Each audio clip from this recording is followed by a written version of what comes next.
Chapter 12. Reload! Willoughby bellowed the command. There were pitifully few gunners to obey the order. 2 men were needed on each pair of cannon that guarded the 2 entrances to the magazine.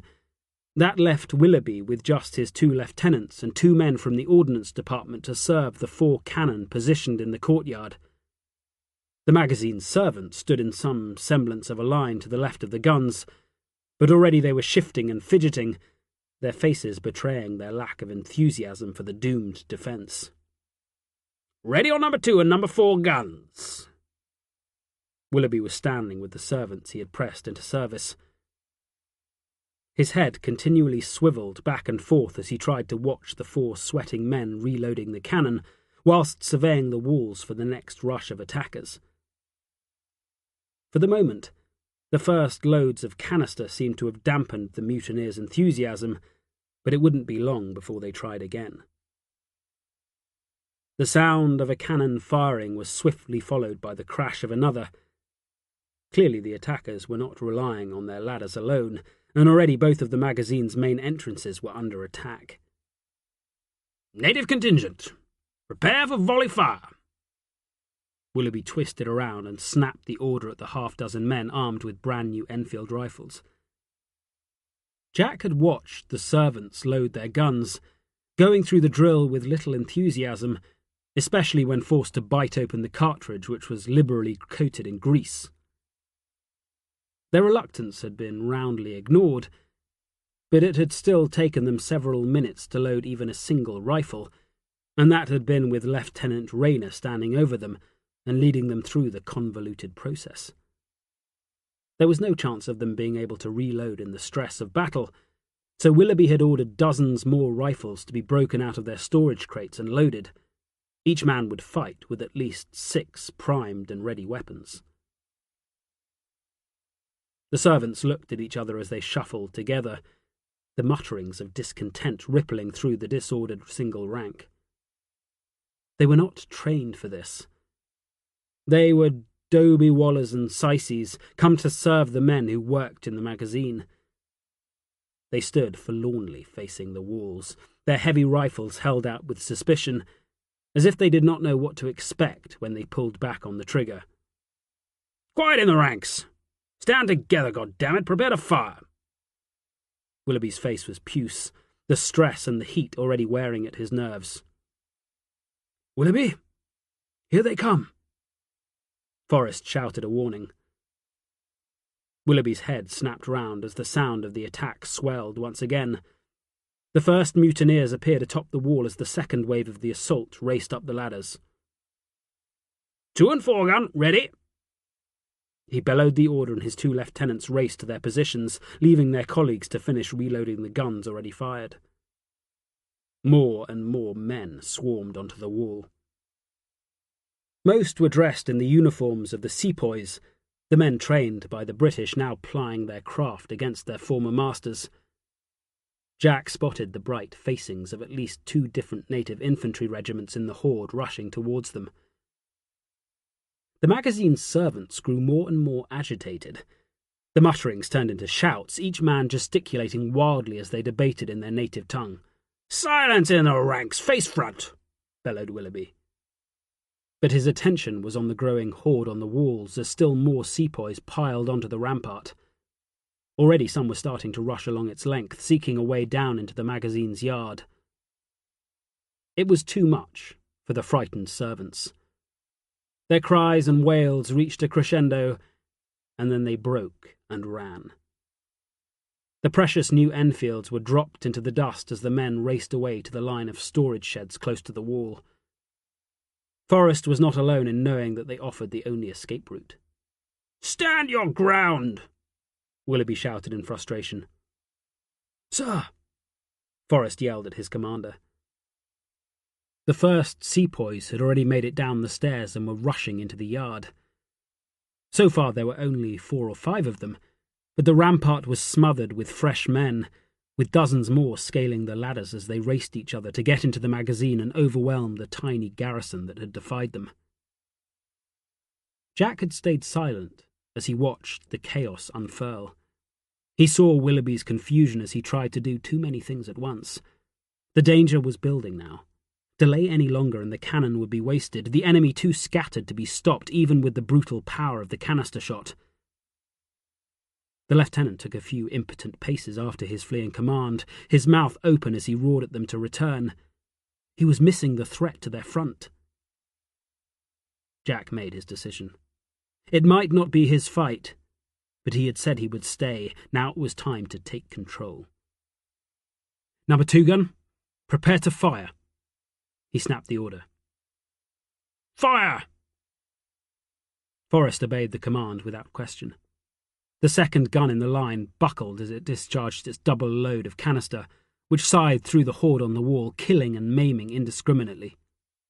"Reload!" Jack paced forward. He switched his revolver into his left hand and drew his tulwar with his right. He was scanning the enemy's ranks, watching for the most pressing danger. In the corner of his eye he saw the magazine's servants scrambling up the sides of the sheds. In minutes they would be gone, the paltry garrison halved by their desertion. "Number 4 gun, prepare to fire."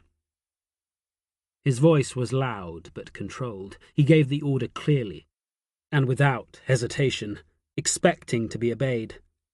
"Fire!" The last gun in the line roared out. Its load of tightly packed musket balls shattered the sepoys left on the wall, creating bloody ruin in their disordered ranks. The few men left turned and ran, scrambling back down the ladders and away from the dreadful cannon fire that had gutted the attack. Jack ignored them. His attention was focused on the handful of sepoys who had made it down from the wall. There were not many of them, but they still outnumbered the men manning the magazine's guns. "Reload!" He snarled the command over his shoulder and began to run, his empty scabbard banging against his leg, his face running with sweat from the merciless sun. He advanced no more than a dozen paces before he stopped and raised his left hand. He stood alone, one man against half a dozen. The sepoys saw him coming and bared their teeth as they charged the lone Farangi who stood against them. Jack squinted over the top of the revolver's barrel. He ignored the river of sweat stinging his eyes and the flash of pain in his left arm as the action pulled at the wound he had taken earlier that day. He felt none of the madness of the fight. He was numb, his emotions buried deep. He opened fire. The first bullet took the face off the leading sepoy. The man was cut down in mid-stride and crumpled silently to the ground as if someone had tugged his legs from under him with an invisible rope. Jack switched his point of aim and pulled the trigger for a second time. At such close range, the revolver was a brutally effective weapon. The heavy bullet punched into the next sepoy's chest. He saw the man's red coat twitch before he fell away in a shower of blood. Jack fired for a third and then a fourth time. He felt the cold nothingness of death at his shoulder as he gunned down another sepoy. The fifth bullet was fired and Jack let the revolver fall from his hand. 3 sepoys still stood, but their momentum had been halted, their courage melting away in the face of the storm of bullets. They raised their muskets, levelling them at the man who stood against them. Jack charged. He released the madness, letting the reins of control fall away. The wild joy of battle seared through him, and he roared his war cry. Nothing mattered now save the need to fight. The first musket coughed. Jack felt the sting in the air as the missile snapped past inches away from his head. He laughed as he raced on, the wild, manic cackle startling the 2 sepoys who aimed their muskets at him. 2 more shots rang out. One struck the ground at his feet, kicking up a small explosion of dust that beat against his leg. The other whistled past overhead, too far away for him even to be aware of its passing. He fell on the surviving sepoys, roaring like a madman. The joy was fierce as he battered aside the first man's musket, following the blow with a hard lunge that drove the tip of his tulwar into the sepoy's heart. He ripped the sword away, twisting the steel out of the dying man's flesh. His body thrilled with the delight of death. It was just as he remembered, and his soul flared as he returned to the place where he truly belonged. The second sepoy lunged at him, stamping his foot forward just as he had been trained. Yet there was little power in the attack, the man's fear leaving the blow half-hearted and weak. Jack laughed as he knocked the musket to one side. He was still laughing as he backhanded his sword, the sharp rear edge cutting through the gristle of the sepoy's throat. The last surviving attacker turned to run. He had seen 3 comrades gunned down, and now 2 more had fallen to the Farangi's sword. Any thoughts of glory had been washed away in the sea of blood that now stained the dust in the yard, and the rebel sepoy wanted nothing more than to escape. Jack saw the man turn and howled in frustration. He cut at him as he started to run, the tulwar keening as it sang through the air. But the blow missed, the sepoy moving too fast, and Jack could only hiss in impotent anger as he was denied his last target. Then the man stumbled. The corpse of the first man Jack had shot tripped him, and he fell, his musket thrown to the ground. Jack was on him in a heartbeat. The sepoy scrabbled on the ground. In his desperation he writhed round, twisting onto his back, looking up as Jack loomed over him. His hands lifted as he made one last futile attempt to ward off the inevitable, crying out in terror as he saw his death approaching. There was time enough for Jack to see the fear in the sepoy's eyes, the horror of a man realizing he was about to die. Without mercy he thrust the tulwar down, past the wavering hands that clutched at the sharpened steel-like claws. He drove the blade deep, pushing his weight down, tearing away another life without a qualm. The sheer brutality of what he had done seared through him. He looked down at the staring eyes, the last light of life fleeing from the man's terrified gaze.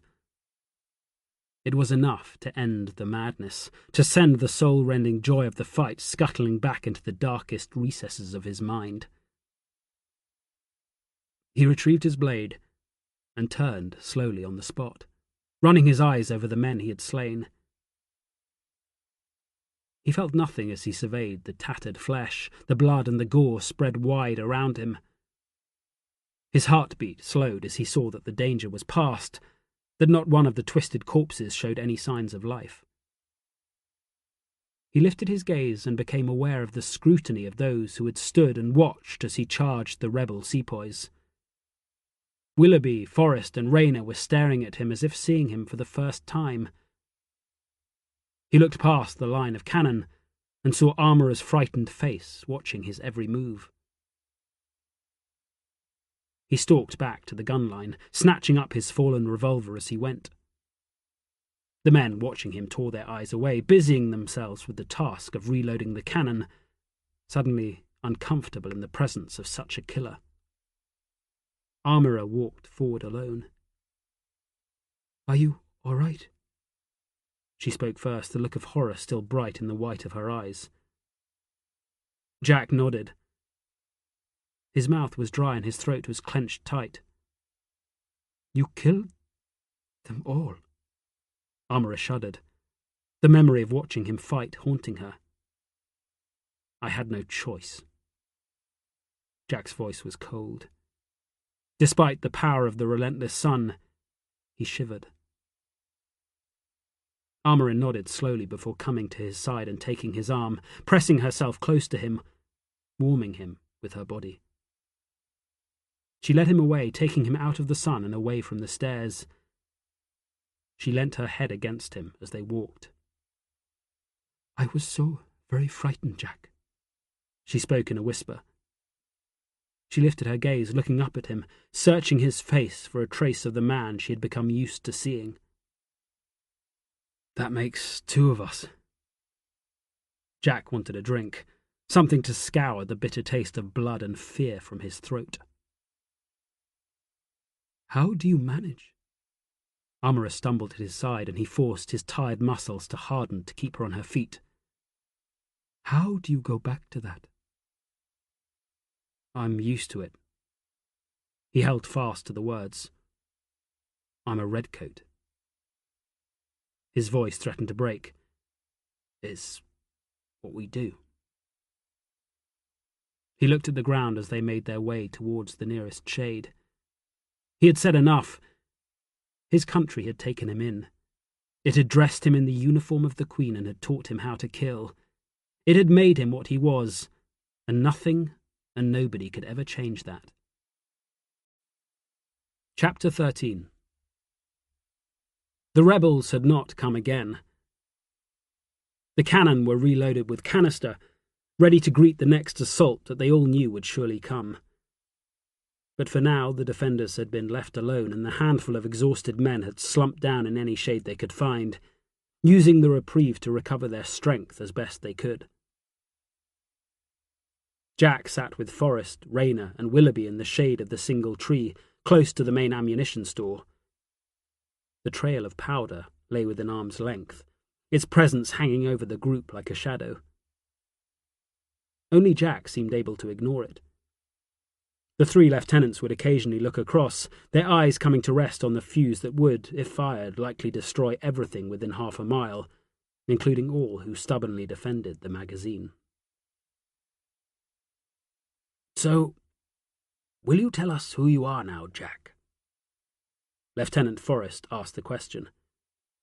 He was gnawing on some dried beef, his jaws moving in a constant motion. He gave no sign of enjoying what he was eating, the action mechanical. "I'm a redcoat. Or I was. I fought in the Crimea, then again not far from here, and last year in Persia. I was discharged. That's it." Jack kept his tale simple. "That's all you are telling us?" Forrest snorted as he greeted Jack's terse explanation. "There has to be more to you than that." Jack shook his head. "That's it." The old lieutenant wouldn't let it go. "No redcoat fights with a sword, especially not one as fine as yours. You were no ordinary soldier." Jack felt the three sets of eyes resting on him. He sensed the other officers' fear sitting amongst them, the near certainty of their deaths resting heavily on their spirit. "You want the truth?" Forrest shrugged. "I'd like to know." "I do not think I will live to recount your tale, so whatever it may be, I fancy it is safe with us." Jack grunted. He glanced at each man in turn. Forrest was correct. He could say what he liked. He looked down and opened the part of himself that he kept locked as securely as the defenders had barred the gates of the magazine. "I am an imposter. A charlatan, if you prefer." He kept his eyes low, his fingers reaching forward to trace a pattern in the dust beneath his legs. "I started out as an officer's orderly, nothing more than a servant." His memory prickled at his choice of words. He had once been proud of the distinction, rebuking the girl he wanted to marry when she talked of him being nothing more than a servant. But she had died, and such differences were no more important than the dust under his fingers. "We were on our way to join a new regiment when my officer died.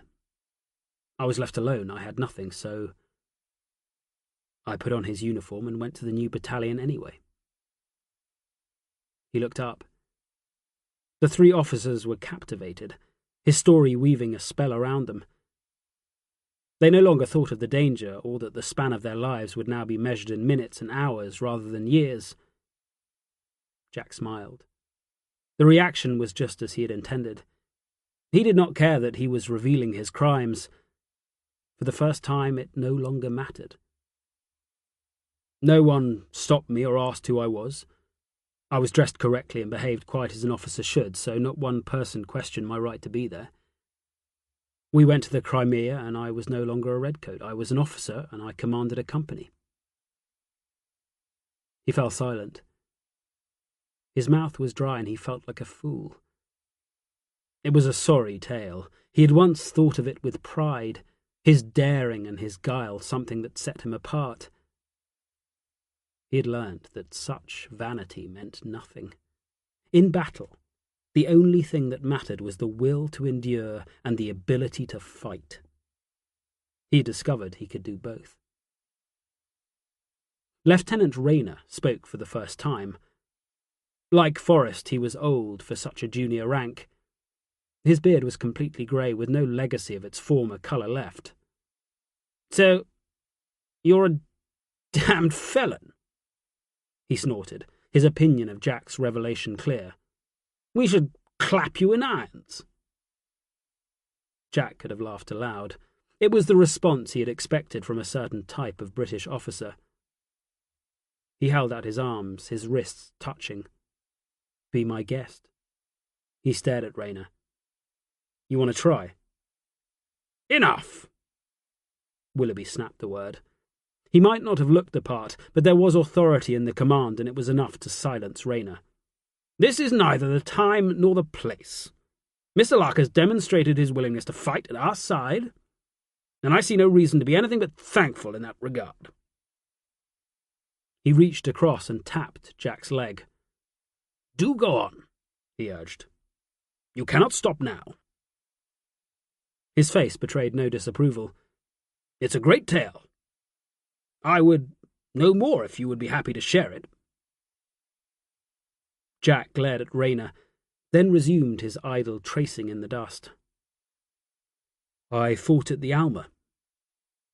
He shivered at the memory. "We were with the Light Division and we led the assault on the Russian redoubt.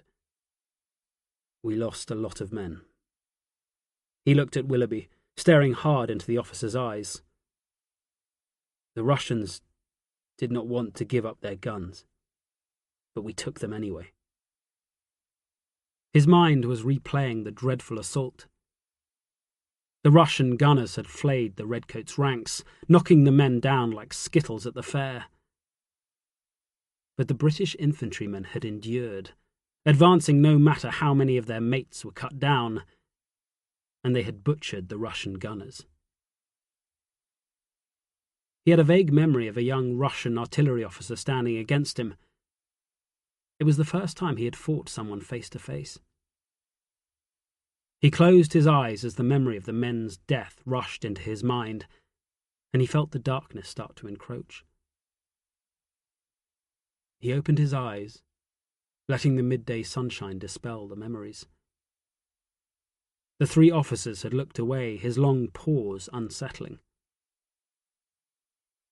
"After the Crimea, I came here, to India. I'd stolen another identity, thinking it would just be as easy as the second time. I was wrong. They discovered the truth before I'd been with my new command for even a week, so I ran away." "On your own?" Willoughby asked the question as Jack paused. Jack offered a rueful smile. "No, I was with a girl." He thought of the young woman who had rescued him, gambling her respectable future on a worthless felon. "We went to the local Maharaja and he took us in. He even gave me this." He patted the tulwar at his side, his hand stroking the battered sharkskin grip. But the local political officer wanted to annex the Maharaja's kingdom, so there was a fight. "You fought against us?" Forrest interjected, his brow furrowing at the notion. Jack snorted at the question. "Maybe I should have done, but no, I did not. We returned to warn of the Maharaja's plans to attack, and then I stayed and fought." "What happened to the girl?" Willoughby was leaning forward, eager to hear more of the tale. "I left her behind." Jack's voice hardened. "She did not need to be with someone like me. I could offer her nothing." He still felt the shame. He owed his life to Isabel Young Summers, yet he had come to frighten her. his bitter talent for battle hardly a skill on which they could build a life together. She had returned to England with her father, and Jack had been left alone once again. He knew nothing about what had happened to her, but she had reached out and saved him once more, her account of the battle against the Maharaja finding its way into the hands of a British intelligence officer who had discovered Jack's true identity. "Where did you go next?" Willoughby sounded sympathetic, but his words barely reached Jack. He was thinking on what might have been. He owed Isabel a great deal. It was a debt he would happily repay. "Jack?" Willoughby pushed for an answer. "Persia." Jack forced the memories away. "I fought at the Battle of Kushab." His voice was terse, almost tetchy. He wanted to be done. He had talked enough of the past. "I earned a set of discharge papers. Then I went back to Bombay and took a steamer to Calcutta. I was going home." "So, why are you here in Delhi?" Forrest asked the question. Jack shifted on his backside. He was uncomfortable. He had let some of his memories out of the darkness and they frightened him. He pushed the thoughts away, carefully rebuilding the barriers that protected him from his past. "You saw her. She's the reason." The three men smiled at his glib reply. Armourer had excused herself and disappeared into Willoughby's office. Jack had been sorry to see her go, but he reckoned she needed to be alone. He had forgotten how complicated life became when he was not by himself. It was almost enough for him to wish he had never met her. Almost. "Oh, a fair enough reason, I would say," Willoughby replied. Jack heard the longing in the man's voice and understood it at once. It was not an uncommon problem. Career officers in the East India Company found the matter of securing a wife rather difficult. The well-heeled relied on going back to England on furlough, returning both refreshed and either betrothed or with a spouse in tow. For those without the means to pay for the long voyage home, it meant a life alone with only other such officers for company. He took a pull on the canteen of brandy that he had been given by Willoughby. There was no shortage of supplies. They had enough to fill the bellies and quench the thirst of 100 men, as well as sufficient rifles and ammunition to equip a full division. They had thousands of pounds worth of powder and weaponry, but they lacked an army's most valuable commodity: men. "Did you see the facings on those bastards on the wall?" Rayner sounded bitter as he spoke. The company officers' disbelief at seeing their native soldiers mutiny had been quickly replaced by anger. Jack had previously heard some officers refer to the native soldiers as their children. That such men should betray them was unthinkable. Yet somehow it had happened, and it had unleashed a hatred of unparalleled intensity. Forrest spat out a nugget of fat before he answered. "I saw both the 11th and the 20th up there. God alone knows what happened to their officers." "What on earth made them do it?" Rayner spoke in the hushed tones of a man unable to understand a world that was moving too fast. "There have been rumblings, but do men always have something to moan about? I cannot believe it has led to this." Willoughby sighed. He was the youngest of the three officers, but his two subalterns turned to look at him, expecting him to provide an answer. "I think it's this cartridge issue," he began slowly, voicing his opinion for the first time. "Those fools at Dum-Dum smothered the first batch with so much damn grease that the things were more wax than bloody cartridge. It tasted utterly foul when you bit open the cartridge, but the men actually believed it contained animal fat. It didn't take long for the damn rabble-rousers, and we all know how many there are of those in a native regiment, to convince the Hindus that it contained pig fat, whilst others swore it contained cow fat to turn the Muslims against us. Once they got it into their heads that we were deliberately trying to break their castes and make them unclean, then we were in trouble. To either a Hindu or a Muslim, that is utterly unthinkable." Rayner's face betrayed his contempt. "The whole bloody army mutinied because they didn't like the taste of some damn wax. I don't buy that. I know they're touchy about their religion, but surely that would not be enough to send them on the road to murder." Jack watched the officers closely as they struggled to understand what had happened. He had fought with the East India Company's troops on the battlefield. They were good men and certainly tough enough to endure the worst the enemy could throw at them. Yet he did not feel the same shock as the three lieutenants. Perhaps he had not been in the country long enough, or maybe his own background in the ranks coloured his opinion. He had seen how some white officers treated the native soldiers, and he had been ashamed of his own kind. He had stolen a rank and a position far above the one allotted to him, partly to prove that those without money or breeding could lead men in battle just as well as those born with a silver spoon in their muzzle. He could understand what it was to be commanded by men who thought of you as nothing but the scum of the earth. "I think the problem lies deeper." Forrest spoke quietly. He was clearly a mild man, a thinker rather than a warrior.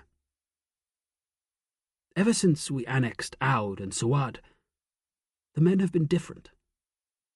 To my mind, it is no small wonder that they look at us and start to wonder what the hell we're up to.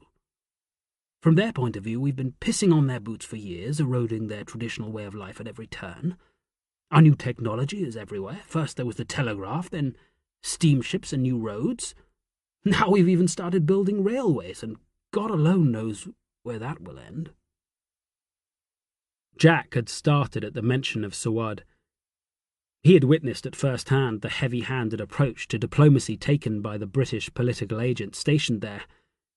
He had seen the calamitous reaction of the local ruler and his people to the seemingly insatiable desire of the British to force more territories to fall under their direct control.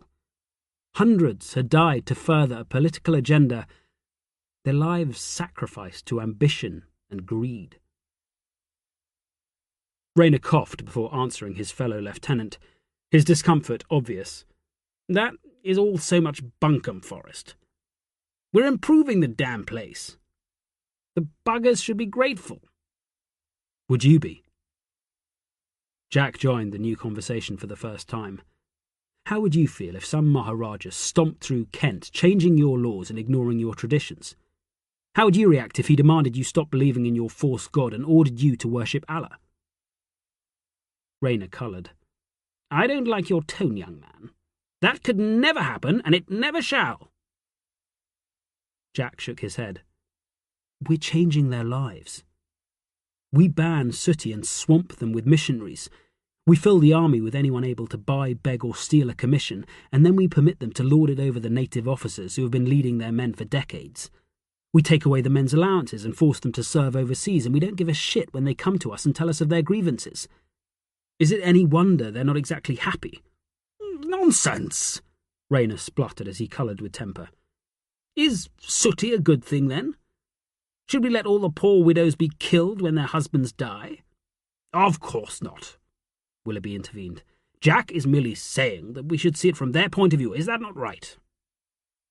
He looked to Jack for reassurance. Jack was tiring of the conversation, but he nodded his agreement.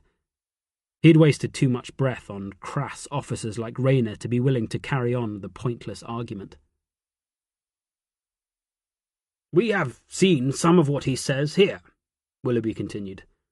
"The local regiments have been stripped of so many good officers so that they can be employed elsewhere that there are barely any left to actually command the men. Then there was that rumour about bone dust being ground up into the flour to break the men's caste. It does not matter if it's true or not. If the men believe we're acting in bad faith, then it's no wonder they've acted as they have. We've been sitting on this powder keg for years. It only took a single spark to blow the whole lot sky high." Forrest laughed out loud at the analogy. "A little like our own predicament here, then, sir." The weak jest was enough to quell the argument. Willoughby's poorly chosen words a stark reminder of the situation they faced. "One thing is certain," Jack spoke quietly. "I have learned that very little makes sense in this country. What sends people here into an apoplectic fit will likely send others down in Bengal or up in the Punjab into raptures of delight. There is no simple answer, no trite explanation for this madness, and quite frankly, it doesn't matter anymore. What's done is done. We just have to clean up the mess." Willoughby chortled. "Well said, that man.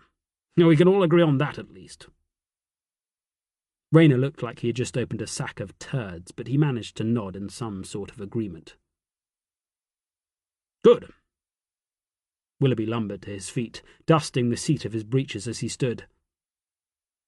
"I think we should check the cannon. The rebels will be back soon. I wouldn't want us to not be ready. Let us at least give a good account of ourselves here. We may be the villains of this piece, or we may be the heroes. I confess I no longer know which it is, but I know where my duty lies, and that is in defending what is ours. I would like to trust that I can rely on you all to assist me with that." Forrest and Rayner mumbled their agreement. Jack said nothing. He got to his feet and looked Willoughby hard in the eye. He sensed the determination in the man, the courage that would keep him at his post no matter how bleak the future seemed. He reached forward and clapped the lieutenant on the shoulder. "Let's get this done." Jack turned away and went to find Armourer. He would try to see her to safety, but he knew he would stay and fight with Willoughby and his small command, no matter how it ended. Armourer had been correct. His fate had found him. Chapter 14. "Stand to! Here they come!" Jack heard the shout come from the direction of the main entrance to the magazine. Willoughby had kept two of his men manning the pair of cannon that protected that point of entry, and they were the first to warn of the fresh attack. Armourer rose to her feet. With the officers busy with the cannon, she had slipped out to join Jack, sitting quietly beside him under the tree as they waited for the assault they both knew was inevitable. They had said nothing, each battling with their thoughts, yet taking comfort from the presence of the other. Jack got up and stood beside her. He flexed his hands, forcing away the stiffness before massaging the pit of his spine, easing the nagging backache. He felt the flutter of fear deep in his gut. The noise of the assault was building, the wild cries of men sent forward to attack the defiant defenders of the magazine. The rebel sepoys were shrieking their war cries to the heavens as they summoned the courage they would need to scale their ladders once again and take their bayonets against the enemy. "I will be back." Armourer nodded. "I will wait here." She flashed him a smile, one he could not return. He felt a sense of disaster pressing down on him. There was a futility about the fight that was to come. He could see no way out and little chance of survival. He knew that this time the enemy would come in greater numbers. The sepoys were no fools. Even without their officers, there was enough experience in their ranks to know not to risk another wild assault like the first. The second attack would be more ordered. Impetuosity now replaced with discipline. The magazine's defenders were surely doomed. "Jack?" Armourer's hand plucked at his sleeve, asking for attention. He looked at her and saw the understanding in her eyes. "You have done all you could." Her voice was soft. There was no trace of recrimination, no hint of blame. Jack was finding talking hard. "Are you sure you won't leave?" He tried one last time. Armourer smiled. "No." He looked down. He had argued long and hard for her to make a bid to escape whilst she still could. She had refused. She saw his distress. "This is not of your making. It is our fate." Fate. Jack spat the word out. It mocked him. "Stay here. I will come for you." He felt the fear settle. He tugged his revolver from its holster and hefted the weight. If Armourer was right, he could not escape his fate. But that did not mean he would have to go to it meekly. The thump of ladders hitting the outside wall came clearly to Jack as he stood half a dozen paces from where he had left Armourer. Before he had sat down with the 3 officers, he had fashioned a simple redoubt, piling up empty ammunition crates to form a crude defensive wall to protect the gunpowder trail that led into the magazine. It had not taken long to prepare the rudimentary fortress. Willoughby had left 2 coils of slow match there, ensuring that he had the means to light the fuse when he judged the cause to be lost. Jack had selected 24 new Enfield rifles and loaded each one with care before stacking them in his redoubt so that he could fire at the enemy without the need to reload. Now he placed his revolver on top of one of the crates, leaving it easily to hand for when the time came. He made sure his tulwar was loose in its scabbard before picking up the first of the rifles. "Are you ready?" Willoughby approached and joined Jack in his prepared position. "No." Jack managed to smile. "Are you?" Willoughby sighed. He busied himself lighting the first coil of slow match. He took his time, lifting the glowing end carefully to his mouth so he could blow on it, making sure it was well alight. "No, Jack. I'm not ready for this. I'm an artillery officer. We're not meant to fight hand to hand. Look at me. Do I look like a warrior?" "Maybe not." Jack ran his hands over the Enfield. He could smell the oil that had protected the rifle in its crate during the long journey from the factory in England. "But now is your time. Like it or not, you will have to fight." Willoughby lit the second fuse. The sound of men scrabbling up the ladders was clearly audible, even over the thumping of their hearts. Jack risked a glance at the wall.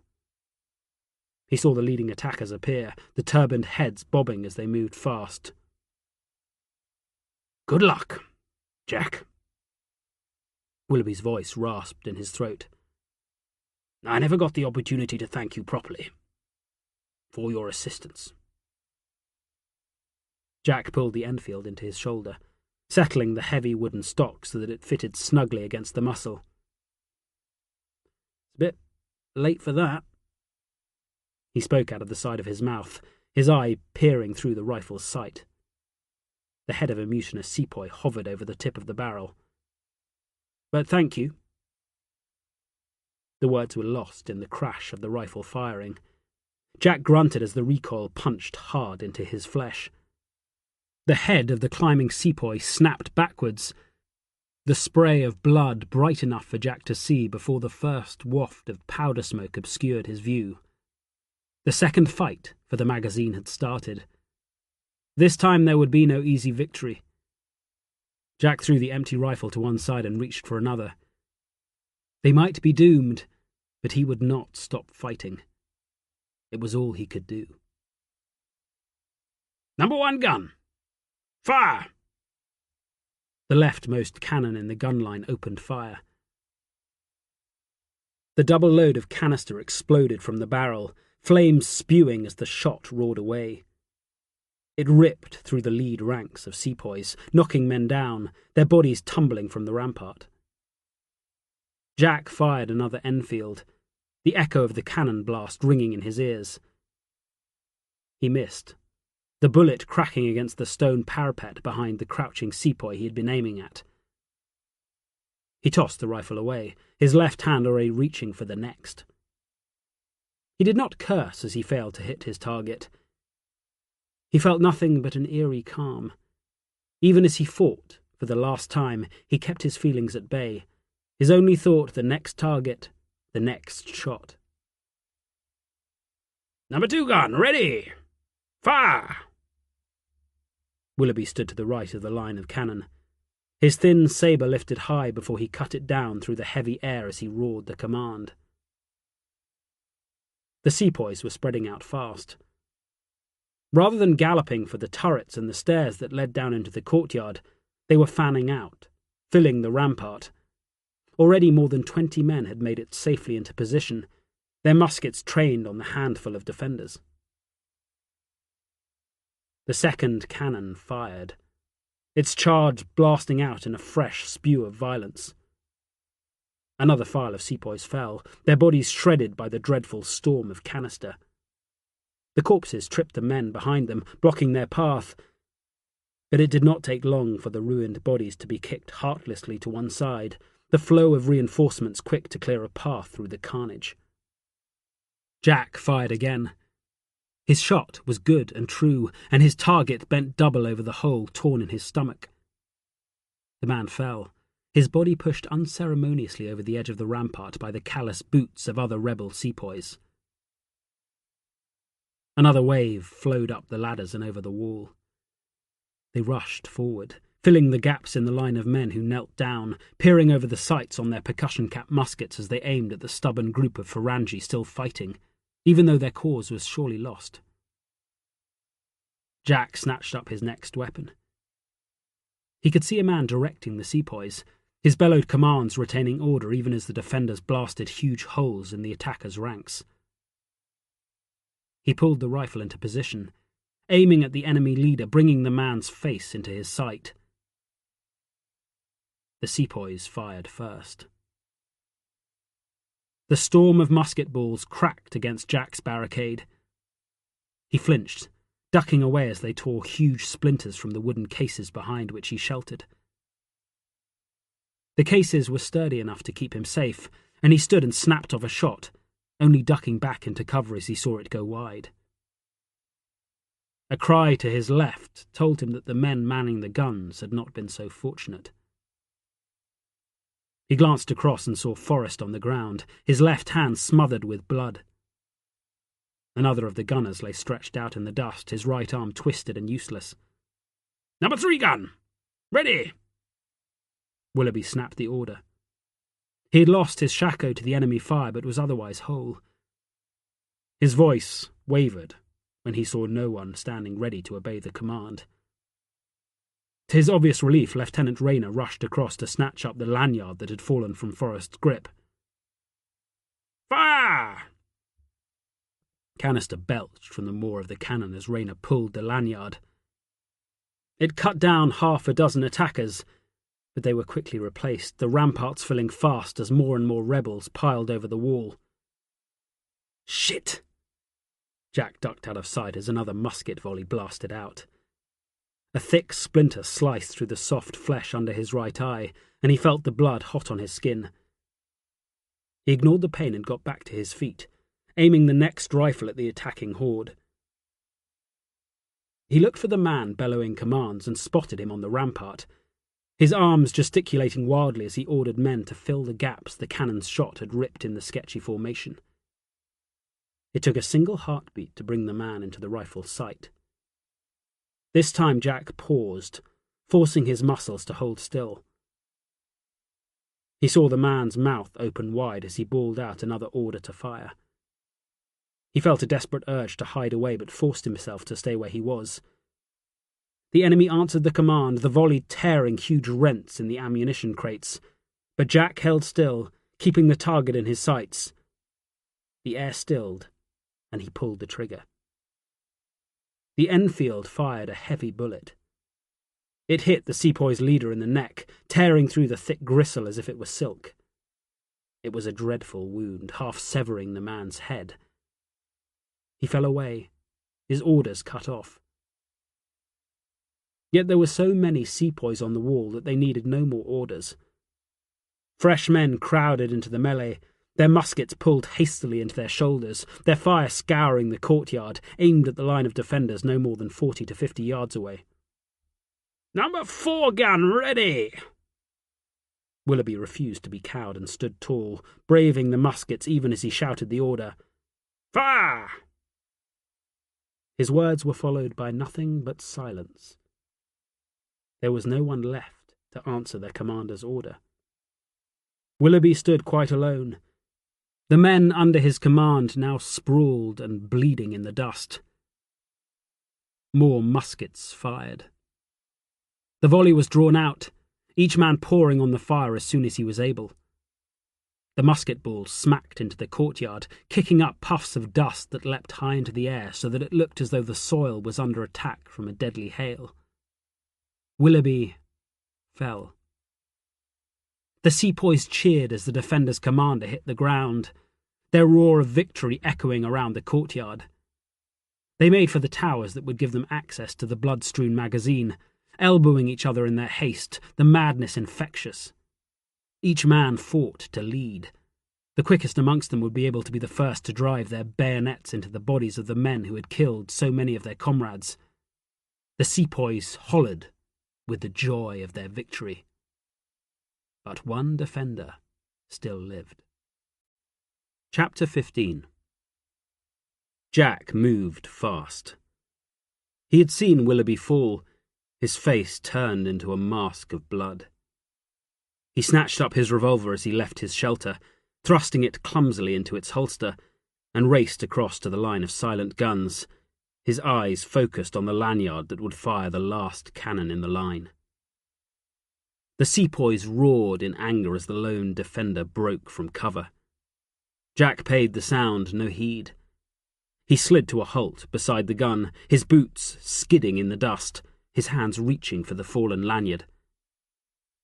The cannon was aimed at the ramparts.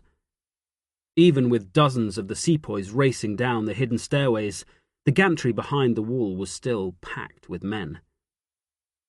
Jack felt the coarse rope under his fingers. He did not hesitate. The cannon leapt into the air as it fired, the recoil driving it backwards.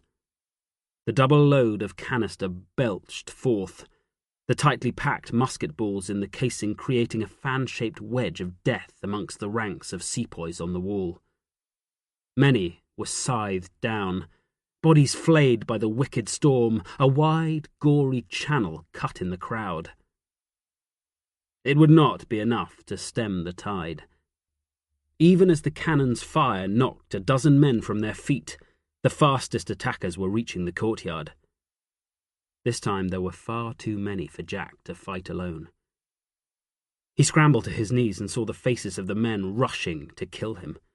They ran hard, their bayonets held out and ready to rip into the flesh of the fallen. Jack's hand fell to his revolver. He had 5 bullets. He would take as many of the mutinous sepoys with him as he could, a final tally to blacken his soul in the moments before it was judged. "Jack!" He heard his name called, but ignored it, his thoughts on the enemy that was now no more than 20 yards away. He raised the revolver. It took a single heartbeat to squint down the barrel, filling the simple sight with the twisted face of the closest sepoy. He fired, the gun moving to cover the next target before he even saw the first man fall, the bullet catching the sepoy in the dead center of his forehead. "Jack! The charge!" Willoughby was scrabbling on the ground, trying to get to his feet. Yet the wound to his head had left him dazed, and he could do nothing but claw at the dust, his strength gone. "Light the damn fuse!" He was urging Jack to commit one last act of defiance, one that would deny the enemy the precious magazine and the vital supplies it contained, a final throw of the dice that would surely kill them all. Jack dropped his revolver and ran, his arms pumping hard as he forced himself into a wild dash for the temporary redoubt that had sheltered him from the storm of enemy musket fire. The sepoys were closing. With no fire coming from the defenders, the men sent to attack the magazine pushed themselves to run faster, knowing that the glory and the rewards of victory would fall to those with the courage to lead the assault. Jack grimaced as he forced the pace. He had no breath left in his lungs, and his throat burned with the effort. "Come on, Jack!" A new voice urged him on. Armora stood behind the redoubt. She had come forward, and now she reached for one of the loaded Enfields. Even as Jack ran, she lifted the heavy rifle and aimed it at the sepoys tearing after him. The crash of the rifle firing reached Jack as he neared the redoubt. He saw Armora knocked half a pace backwards by the recoil, her slight frame battered by the power of the discharge. But he heard the scream behind him as the nearest sepoy was hit. Armora's stubborn bravery was buying him time. He reached the bullet-scarred redoubt. There was no time for words. He snatched the first of the 2 coils of slow match and turned, his only thought to reach the precious fuse. It was too late. A sepoy ran round the edge of the ammunition crates, his bayonet thrusting at Jack, its tip reaching for the pit of his belly.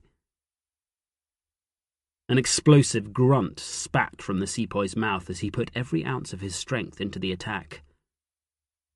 Jack spun on his heel, his instinct saving him for a moment longer. He barely saw the sharp steel before it slipped past his stomach, missing him by no more than a quarter inch. It gave him the time he needed.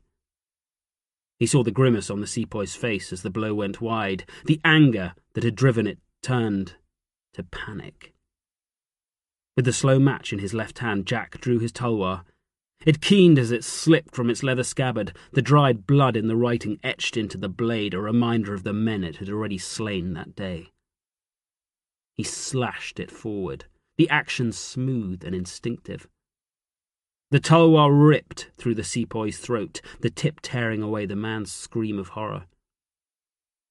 Still more sepoys swarmed towards him, shrieking with anger and fear. He saw their snarls of hatred, the twisted faces of men closing for the kill, and the madness returned. He had controlled it for so long, fighting with the calm detachment he had been forced to learn if he was to lead a company of redcoats in battle. Now he felt the madness surge into him, and he let it take him. He threw himself at the charging sepoys, careless of the risk. His tulwar sliced through the first man's stomach, felling the unfortunate soul before he even realized the last surviving Farangi was launching an attack of his own. Jack roared in anger as he stepped over the fallen man. He cut at another sepoy, slicing the tulwar's leading edge across the man's face before bringing the fast-moving blade across his body, parrying a bayonet aimed at his chest. "Come on!" The attacks flowed from him now, the speed of his sword cutting past the slower bayonets. He hacked down another sepoy, the heavy tulwar bludgeoning the man to the ground. Then he spun and twisted away, letting the bayonets tear impotently at the air before he punched the sword forward again, driving the hilt into a man's face before backhanding it and taking another high on the arm. "Jack!" Armora was screaming at him, yet his ears thundered with anger, the urge to fight overwhelming. He didn't see her grab the spare coil of slow match, nor did he see her fire another Enfield or register her scream of horror as she stumbled away from the corpse that fell at her feet and ran for the powder charge. More sepoys rushed forward, their courage bolstered by the presence of so many of their comrades. Jack laughed as he charged towards them, the manic cackle of a man driven to the brink of madness. A bayonet gouged across his thigh, the pain sudden and bright. He ignored it and fought on, his face twisted in bitter anger as he cut at the man who had dared to attack him. The tulwar gouged into the man's breast, and the sepoy fell away, dropping his musket as he clutched at the wound. Jack roared as 2 more bayonets scored through his flesh. The pain flared across his vision, but it would not stop him, and he hacked down the tulwar with the brutality of a butcher going about his bloody trade. "Jack!" Armora yelled his name one final time. It pierced through the red mist. He smashed his sword forward, punching the hilt into a man's face. Then he turned. Time seemed to slow.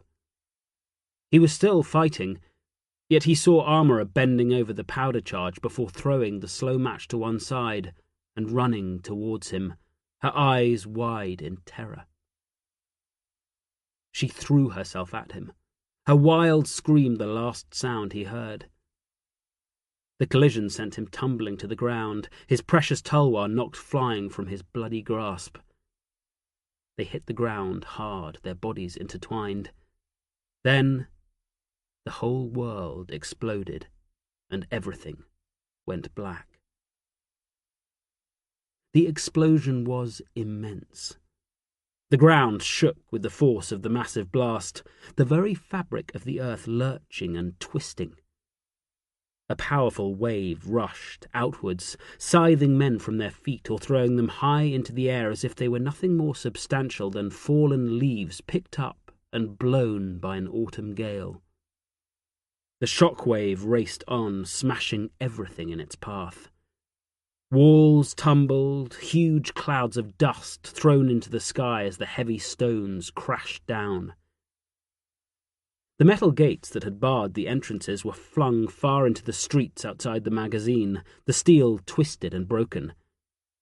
The cannon that had killed so many were tossed to one side, the barrels torn from the carriages, the bodies of the men who had manned them with such courage hurled into the destruction.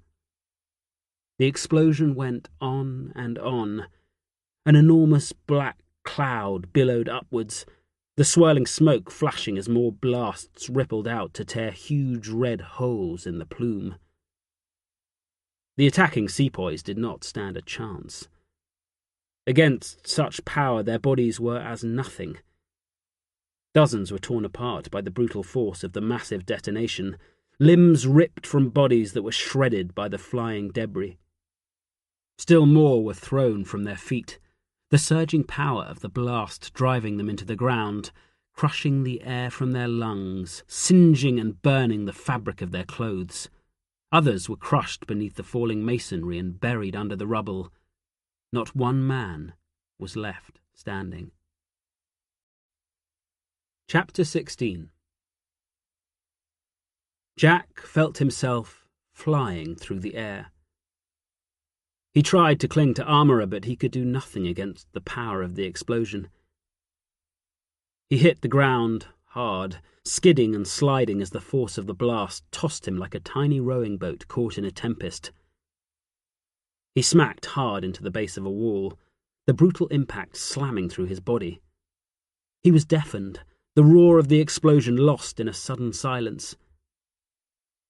He choked, his mouth full of dust, his lungs burning as he sucked in scorching air. He could do nothing. His body battered repeatedly as shock after shock thudded through the ground. He lay and waited for death. The explosion stopped. He could not move. He tried to breathe, but the air was clogged with dust and he coughed, choking on the filth. He buried his head in the crook of his arm, but he still could not breathe. He knew that he had to get to clean air or he would die where he lay. The will to live surged through him and he fought his way to his feet.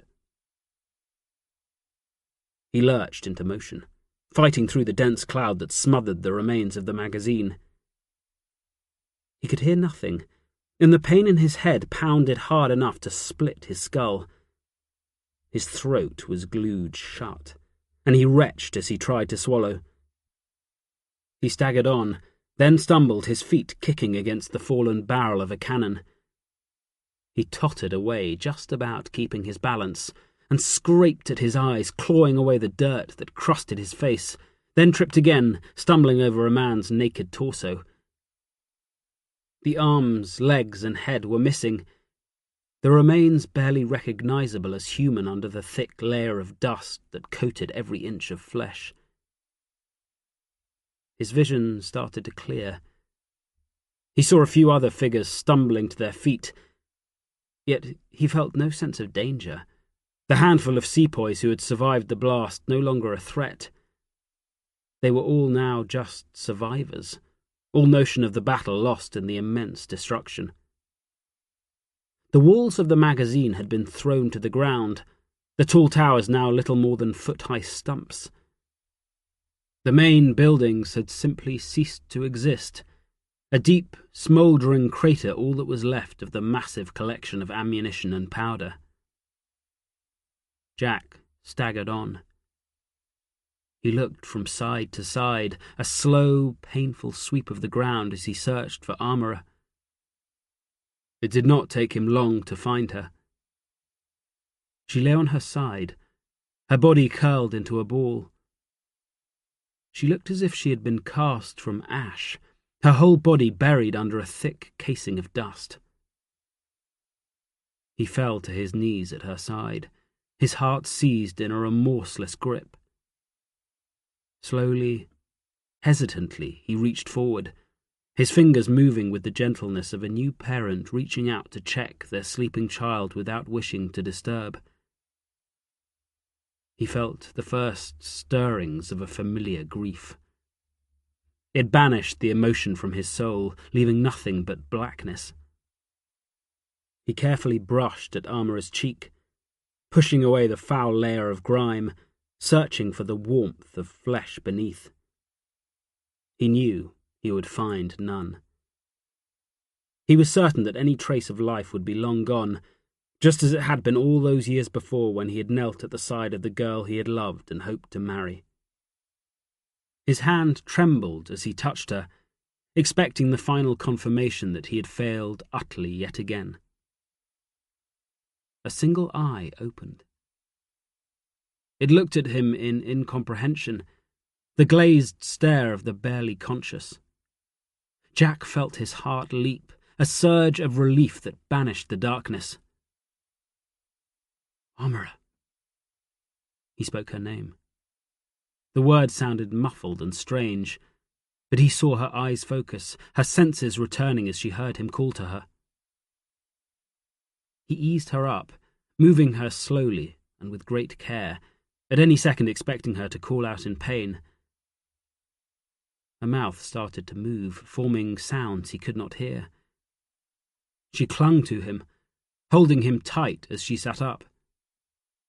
Her body was racked with a bout of coughing as she freed her lungs of the noxious dust that had nearly smothered her. A sepoy walked past no more than 2 feet from where Jack tended to Armourer. His uniform had been torn to ribbons, revealing blood-smeared flesh underneath.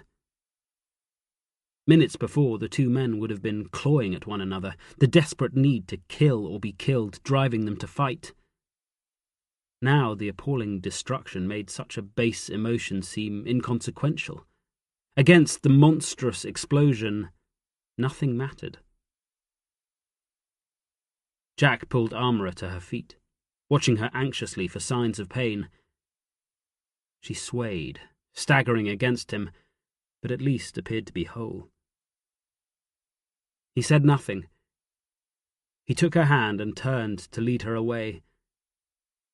Together they picked their way through the debris. The ground was littered with wreckage, fragments of wall and tile interspersed with the gory remains of the men caught by the dreadful power of the blast. He looked for the bodies of Willoughby and the rest of the defenders of the magazine.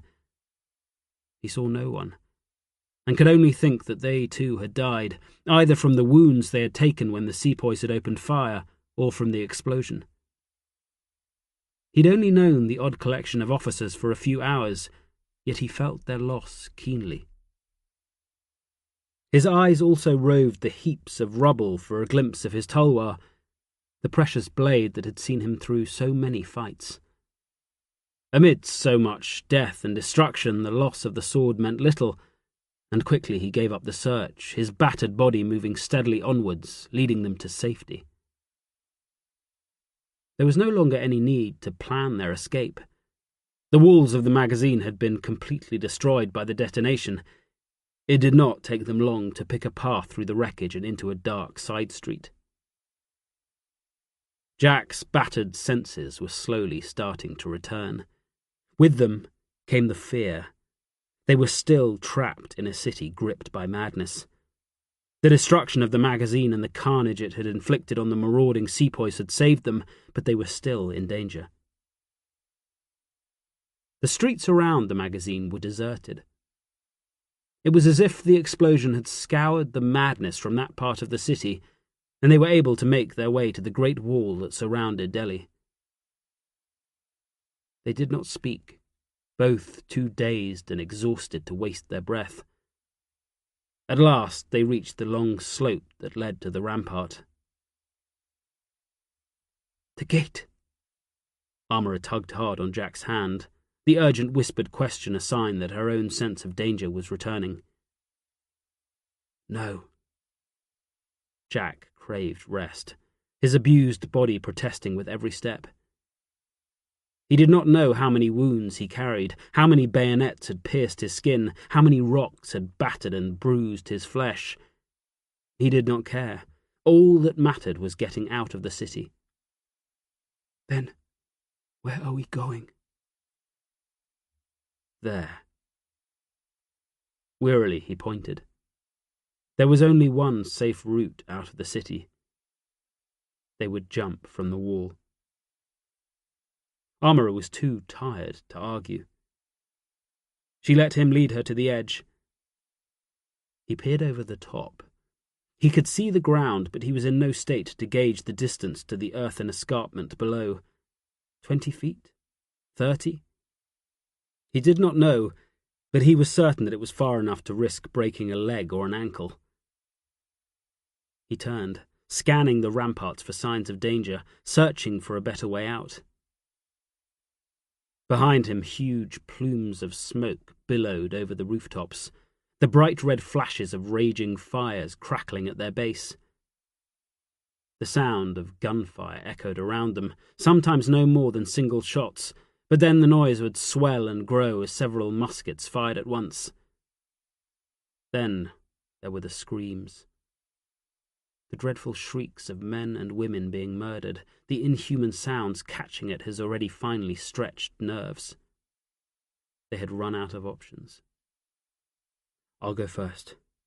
Wait for me." He fixed Amara's eyes with his own.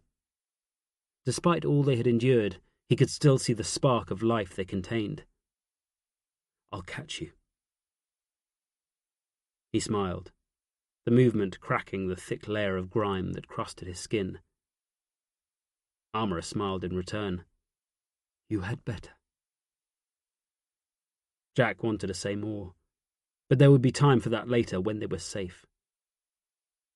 He turned and pulled himself onto the battlements. The wind caught him as he stood there, the fast-moving air cold on his face. He bent as low as he could, taking a firm hold on the cool stone. He could feel the rough surface catching at the skin of his hands, but he allowed himself to drop, holding his weight for a moment before letting go, his stomach lurching to fill his mouth. He hit the ground hard. His strength gave out, his battered muscles unable to stand up to the force of the landing. He crumpled into the ground like a sack of horseshit, the air driven from his lungs. He sensed movement and tried to force himself up. He was too slow and could do nothing as he saw the billowing flash of Amara's dress. She landed with a thump, a short shriek of pain announcing her arrival. "Amara?" His voice cracked as he called to her, the dust and filth still caked in his mouth. "I'm all right." To his relief, she answered him quickly. He crawled across to her. She lay on her back, sucking in huge lungfuls of air as she fought away the pain of her own heavy landing. "We have to go." They helped each other to their feet and staggered arm in arm towards the road that led out of the city. They could see traffic streaming along it, carriages racing away, the terrified faces of the occupants pressed to the windows. Horses galloped hard in their wake, nearly every mount carrying 2 or more frightened men or women, many with children clutched hard to them. The less fortunate had to escape on foot, small groups of survivors banding together as they forced the pace in an effort to leave the chaos behind. Some refugees ran for their lives as if the devil himself was chasing after them. Jack once more took charge, leading Armourer by the hand. They would head towards Alipore, a town no more than a dozen miles away that he had heard of on their journey. He hoped to find British troops there. It was sure to be a stepping stone for any relief column coming to restore order in Delhi. He glanced over his shoulder, taking one final look at the city that had nearly killed him. Delhi was ablaze, the sound of musket fire and the louder crashes of field artillery adding to the sense of chaos. The slaughter of the innocents was carrying on unchecked, the British overlords and their loyal servants forced to run for their lives. The devil's wind was blowing hard, rousing a tempest that was tearing the land apart. No one could know when it would stop. Chapter 17. Alipore, June 1857. Jack emerged from the shaded veranda and watched as the column of irregular cavalry rode into Alipore. The sun had started to set, but the air was still warm. The searing heat had rendered most of the day unbearable, and it was only now, in the cooler temperatures of the evening, that the town had begun to come alive once again. "Who are they?" Armourer appeared at his shoulder and stared at the body of cavalry. Her eyes were still dark-shadowed, but she was recovering some of her former vitality. They had hidden in a tiny village around 20 miles from Delhi for more than 3 weeks before making their way to Alipore, drawn by the rumour of an advancing British column. They had arrived the previous day, journeying through a foul night when the rain had fallen in a continuous deluge. Soaked and tired, they had sought shelter with one of Armourer's distant relations as they waited for the British column to arrive. Since escaping Delhi, they had seen little sign of the great mutiny that was tearing the country apart. The small Hindu village where they had hidden had been awash with stories of the slaughter of the white men and their women and children as the native troops mutinied against their former masters. Jack had done his best to ignore the tales, certain that each was exaggerated many times as it was told and retold. He had bided his time, paying handsomely for his safety, waiting for the chance to talk to some regular British troops. Finally, the opportunity had appeared, and he looked forward to being able to discover as much as possible about the terrible series of events that had befallen the country. "I'm not sure. I don't recognize the uniform." Jack squinted at the column. The dark-faced riders wore drab-coloured jackets that he had not seen before. There was no doubt that it was a fancy turnout. The sawars sported scarlet pagdis and shoulder sashes, with high black boots and white breeches. Black leather pouch belts ran from their left shoulders to their right hips, and they all carried carbines alongside straight cavalry sabres. A single white officer rode in front of the troopers, his bright white solar topi decorated with a scarlet pagdi matching that wound tightly around the heads of his men. Jack stepped forward, raising his hand in greeting, feeling relief at the sight of a disciplined column of company cavalry. Even though they were still relatively close to Delhi, they had not so much as glimpsed a single mutineer in the weeks since their escape. They had been able to recover their strength, letting their injuries heal. It had been a slow process. The scars from the bayonet wounds Jack had taken in the fight at the magazine were still red and raw, even though they were nearly a month old. Neither had the horror of all they had seen yet faded. Jack was haunted by the image of the child butchered by the mob. He saw her face in his dreams. In his nightmares she was still alive, and she begged him to save her even as her body was pulped by the heavy lathe. He woke most mornings bathed in sweat and exhausted. Armourer understood, holding him when he cried out in his sleep, talking to him when he was awake, trying to share the burden despite her own torment. Each had tried to heal the other, the bitter memories binding them together. Jack caught the attention of the British officer, who immediately spurred across to join him. The blonde-haired man had a pale, smooth face with a heavy moustache, and he wore a pair of tinted spectacles to protect his eyes from the glare of the sun. It was an odd affectation that Jack had not seen before. As he approached, his hand rose in a languid fashion to remove the spectacles, and he greeted Jack with a warm and charming smile. "Goodness me! I did not expect to find anyone here ahead of us." He slid from his horse before walking towards Jack, his hand thrust out in greeting. "William Hodson." Jack shook his hand. "Jack Lark. Oh, I'm pleased to see you." "I'll bet you are, old fellow." Hodson looked him up and down. "Well, you are in one piece, which is a damn sight better than many of the chaps I've met on my way here. You've done well to have survived this long. Have you been here the entire time?" Jack shook his head. He was watching Hodson carefully. For all the friendliness of the greeting, the officer was clearly appraising him. He sensed he would do well to tread carefully. "We came from Delhi." The smile left Hodson's face. "My dear fellow, I had no idea. Were you there when the 3rd Bengal Lights rode in?" We both were." For the first time, Hodson noticed Armourer standing in the shadows behind Jack. "My apologies, ma'am. I did not see you there." A stiff formality came over him as he realized he was in the presence of a lady. He bent at the waist, bowing in Armourer's direction. "You must have endured a great deal. I can only applaud you for having made good your escape." It was not easy.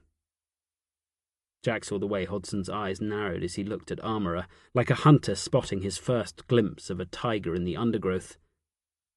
He made a note to make sure Armourer was not left in the confident officer's grasp. "I would like to ask you a few questions, if I may. For my sins, I am General Barnard's intelligence officer, and I fancy you have some useful information for me." Jack's hackles rose at the announcement of Hodson's role. He had come across intelligence officers before. The last time his life had changed course almost immediately. He did not want to risk such a thing happening again. Hodson did not appear to notice his reaction. He carried on, clearly keen to learn more of Jack and Armourer's story. "So very few escaped Delhi. Your tale could be of great importance to the success of the campaign." Jack was trying to take in all the information. To hear Hodson talk of a campaign was news indeed. I'm not familiar with General Barnard. He's in command." "He commands the Delhi Field Force.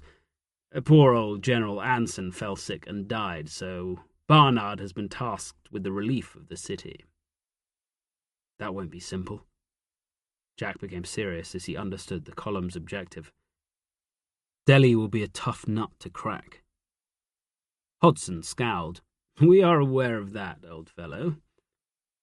The siege train has already left Pilau and should be with us in the next few days, and General Wilson's brigade will join us here.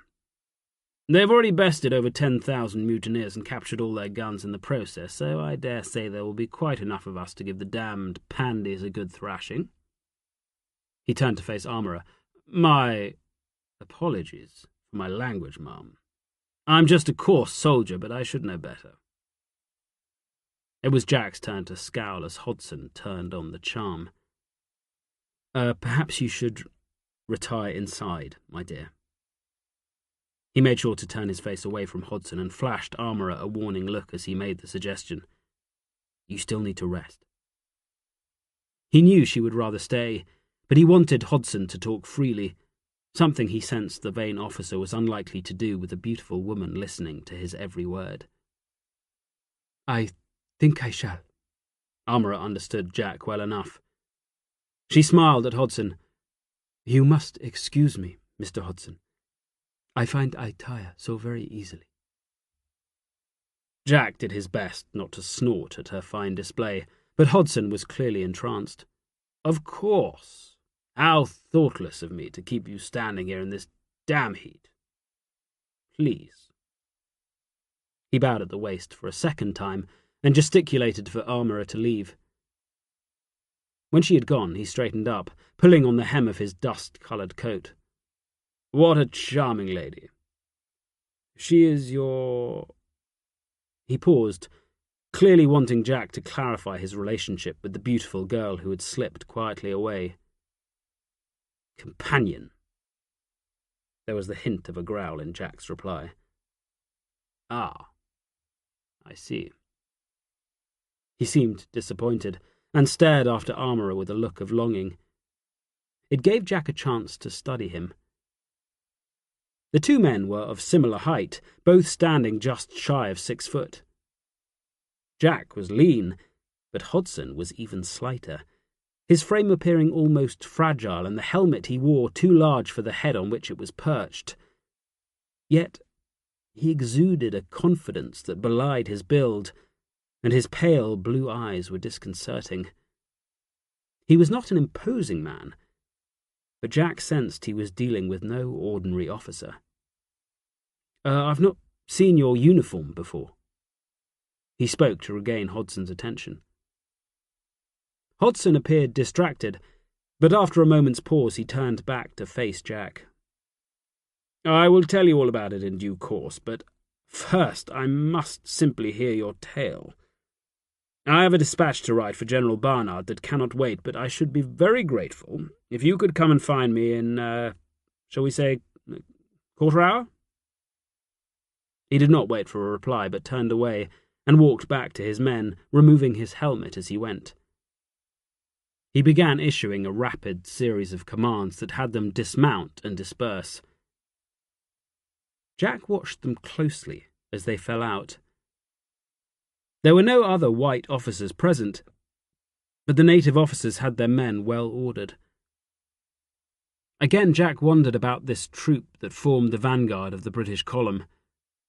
He had so many questions that he planned to pose to Hodson. So, you first. I'm sure there are many things you would like to know. Hodson walked at Jack's side as they made their way through the town. His men were making the most of the few hours they had been given to prepare an evening meal and to seat their horses. Hodson had already told Jack that they would not be left to rest for long. The column of irregular cavalry were forced to use their hours of darkness to move from place to place before hunkering down during the hottest hours of daylight. With the night still ahead, they would not stay in Alipore for long. Jack had been escorted to Hodson by a one-eyed Pathan who looked as tough as teak. He had found the officer scribbling a hasty letter at a small camp table that his men had set up for him on the shady veranda of a requisitioned building. Hodson had appeared pleased to see him, and suggested they take a turn around the town so that he could stretch his legs before another long ride through the hours of darkness. Jack thought about where to begin. After so long listening to nothing more substantial than tittle-tattle, he had 100 questions. I know some of the native infantry regiments have mutinied against us. He began hesitantly, not sure how ready Hodson would be to tell him the truth. In his experience, many officers were barely able to see what was directly in front of them. He half expected a crass response full of typical British bluster. He did not need to hear the official opinion, he wanted the truth. I don't know much more than that. Hodson nodded. He lifted his hand and stroked his large moustache before he began to answer. We know these terrible events started at Meerut, not very far from where we now stand. The 3rd Bengal Light Cavalry, the same men you saw in Delhi, mutinied first. Some of their skirmishers were ordered to demonstrate the new cartridge. Have you heard of the fuss about those? Jack nodded. He was pleased at Hodson's response. The man might only be a junior officer, but it was clear he understood what had happened, and more importantly, seemed happy to share it with him. Well, Carmichael Smith, the commander of the 3rd Bengal Lights, ordered a parade of his skirmishers so that his best men could show the rest that the whole thing was nonsense. It was a sound plan, and it should have put a stop to the malcontents and rabble-rousers, but of course he hadn't appreciated the strength of the men's feelings. You know, these natives. Once they get it into their heads that we're trying to mess with their religion, they can be a damn touchy lot. Anyway, Carmichael Smith was wrong, and even his most trusted men refused to use the cartridges. So he ordered them all to be stripped of their uniforms and sentenced to 10 years' imprisonment with hard labour. Jack couldn't help but grimace. He had witnessed British officers being heavy-handed with their men, but sentencing nearly an entire troop to such a harsh punishment was a recipe for disaster, and he could already half guess what Hodson was about to tell him. The rest of them got it into their heads to mount a rescue, and the following day they freed the men Carmichael Smith had imprisoned. Of course, every lowlife and felon then decides to join in the fun and release every last bugger from the jails. From then on, it's murder. Plain and simple. Over 50 men, women, and children slaughtered. Hodson's face was flushed as his anger rose, even though the news he was delivering was weeks old. It makes my blood run cold, and I have yet to tell you about the atrocities committed against our womenfolk. Jack could see the passion running through the British officer. Hodson paused as he struggled to contain his emotions. Meerut was just the start, he continued, his hands pressed to his forehead, his eyes closed against the pain of his words. Once the entire garrison had mutinied, they marched on Delhi. I saw them. I saw the 3rd Lights ride in, and then later I saw the 11th and 20th Native Infantry. Jack examined his lack of a reaction as he replied. He truly felt nothing at hearing Hodson's tale of atrocities. Against what he had seen, any tale of events, no matter how terrible, simply could not touch him. Where? Hodson's question was sharp. The magazine. You were there when it was attacked? Jack nodded. With Willoughby and the others. It was a hard fight. We have heard. Lieutenant Forrest escaped. Hodson appeared impressed at Jack's revelation. He mentioned that they had received help, but he was cagey when pressed as to who it was. Jack smiled, touched by the old lieutenant's loyalty to an impostor he barely knew. He was pleased to learn that someone else had survived the terrible explosion. We were both there. Why would he not tell us your name? Perhaps he forgot. It was not the time for polite introductions. I see.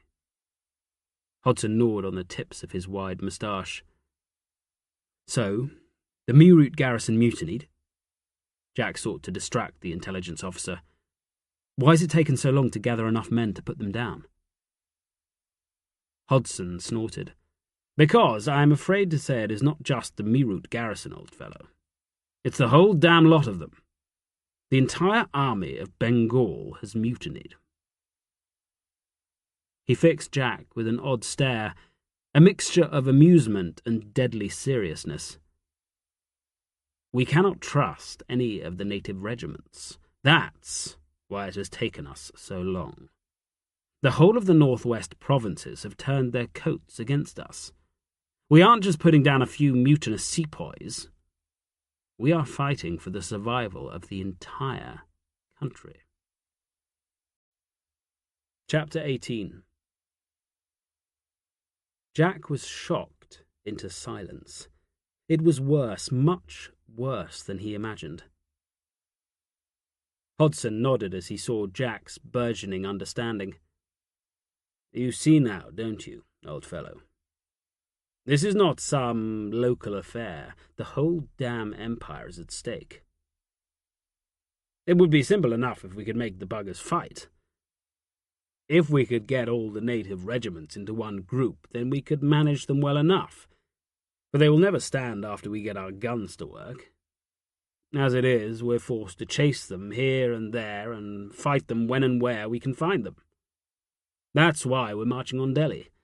That old fool Bahadur Shah has proclaimed himself emperor and set up his capital in the Red Fort. The mutineers are gathering in the city with men from all over the northwest provinces, killing their officers and heading there. Hodson smiled ruefully as he saw Jack's face. Perhaps I'm being a little melodramatic. Not all the news is so bleak. The three great Sikh chiefs of the Sutlej states are staying true to their salt, and the Maharaja of Patiala, the Raja of Jind, and the Raja of Nabha have all pledged to supply men to assist our efforts. Thus far, the Punjab has been quiet. Nicholson and Edwards have formed a movable column of European regiments and reliable Punjabi irregulars, and they managed to disarm most of the native regiments before they had a chance to mutiny. Only the 55th resisted, but Nicholson brought them to battle pretty damn quick and put them to the sword. He blew 40 prisoners from the mouths of his cannon to make the damn Pandys understand the fate that awaits them. Sir Henry would be proud. Sir Henry? Sir Henry Lawrence? Hodson frowned at the question. Of course. Nicholson was quite his protégé. But then all Sir Henry's young men fancy themselves cast in his mould. Jack detected a hint of resentment and jealousy in Hodson's tone. He'd heard enough of the fabled Sir Henry Lawrence to place him now that Hodson had given his surname. Sir Henry was a famous figure, his role as resident at Lahore and agent to the Governor-General for the northwest frontier earning him a reputation as the man who had brought many of the petty chiefs and princes of the frontier to heel. He had been helped by a number of keen young officers, and Jack had only presumed that the Nicholson Hodson had referred to was one of them. So, we have had some success. He tried to bring Hodson back to the matter at hand. Indeed. Hodson scowled as he shook off thoughts of Nicholson and Sir Henry. If we can settle Delhi quickly enough, then the campaign may not last that long. How many men are in the city? Thousands. But have no fear, I was there this morning. The damn Pandys have no sense of organisation. I rode right up to the parade ground in the old cantonment. The few Sawars I saw galloped away as soon as they spied us. Jack heard the pride as Hodson bragged of his bold reconnaissance. You call them Pandys. Why? It's a nickname the men gave them after that damned fool Mangal Pandy from the 34th who attacked that poor adjutant up at Barrackpore. The name stuck, and we call all the blackguards Pandys now. And when we find them, we string them up. My men have seen to hundreds of the buggers. Your men? Hodson's horse! Hodson clapped his thigh in glee at the bold title. Anson tasked me with forming a regiment of irregulars before the cholera got him. I can raise up to 2,000 if I can find the men, but alas, in this part of the country it is deuced difficult finding reliable fellows who can be trusted. He looked at Jack, his eyes narrowing. Have you served? Jack was immediately on his guard. He had a notion that Hodson would not take kindly to the truth. I have. I sent in my papers after the Crimea. He gave the lie easily. He had thought at length about how to respond when he attracted the attention of the British authorities, as he knew he surely would now that every able-bodied Englishman would be needed as the government and company officials tried to restore order. He carried papers that proved he had been discharged, but he did not think he would be required to produce them. Men tended to be taken at face value, something he had relied upon in all his previous impostures. With half the country in flames, he did not think anyone would be inclined to question the past of an Englishman who claimed to have resigned his officer's commission after the dreadful campaign against the Russians in the Crimean Peninsula, It was a common, if sad, tale. Hodson was clearly contemplating Jack's background. This may be rude of me, but what is your current state of employment? Jack shrugged. I have none. Save for keeping armorers safe. Hodson chuckled. You know what I'm about to ask, don't you, you damn rogue? I like to think I'm a good judge of character. I could use you, Jack. What say you to that? Will you join me? I will. Jack replied before the decision to agree had fully formed in his head. The image of the dead girl in Delhi flashed into his mind. It was enough to force away any doubt. The fight at the magazine had reminded him what it was like to be a soldier once again. He would take his place in Hodson's horse, and he would do his best to make sure no other children suffered at the hands of the mutineers. Good fellow. Hodson reached forward and shook his hand. We can get you kitted out straight away. I'll need weapons. I lost mine at the magazine. Jack felt a flicker of pain at the thought of the lost tulwar. Hodson did not notice. We have plenty of guns. We secured all the arsenals as soon as we could. A good sword may be harder to source, though. I've had this one with me for as long as I can remember. Hodson slapped the handle of his sabre, causing Jack to wince with jealousy. He noticed that the officer wore his sword in a leather scabbard, just as he did himself. The native swordsmen mocked the British officers for the metal scabbards most chose to wear. The steel soon blunted the sword's edges, something that the leather scabbards never did. The wiser British officers soon copied the local style, and Jack had to give Hodson credit for doing so. It marked him out as an experienced officer who had the sense to learn from others. I'm sure we'll be able to find you one somewhere, Hodson continued. Then we can soon have you looking the part and ready to fight. Jack nodded at Hodson's dust-coloured jacket. It's an interesting uniform. Hodson preened. It is my own creation. I modelled it on the Corps of Guides. I served with them a while back. This is just the colour for here. The men call it khaki, which I'm told means dust-coloured.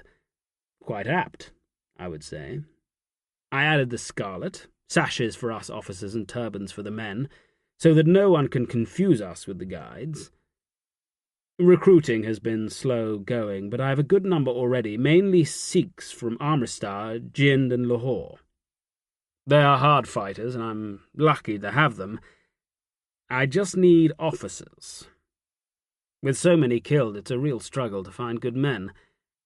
I rather think I'm fortunate to have come across you.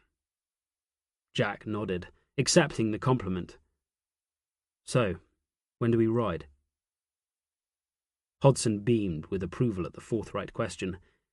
Just as soon as the men have had enough time to rest the horses. There is a village not far from here where 2 of our women who had escaped from Delhi were abused in the foulest way possible before they were murdered. I'm riding there tonight to apprehend the depraved monsters who did it. What happens when you find them? They will be dealt with. Hodson's eyes half closed, as if this were a final test of Jack's suitability. They're to be tried. They are to be killed. After what the blackguards did at Meerut and Delhi, I shall not stay my hand. I have vowed not to rest until every one of the murderous swine has been brought to justice. We know the name of every man in the regiments who has mutinied. We shall hunt them down, just as we hunted down the damn thugs. Jack heard the coldness in the reply, and he understood. The time for the niceties of peace was long gone. The country had gone to the devil, and now that men like Hodson were in charge, their will was the only law that mattered. He thought of the little girl and her mother. He nodded, recognizing Hodson's authority and acknowledging his place as his subordinate. It will be a hard struggle. Hodson's eyes glimmered with what Jack could only think of as an almost religious fervour. but I am certain that the star of old England will shine the brighter in the end, and we shall hold a prouder position than ever." Jack turned away to hide his doubts.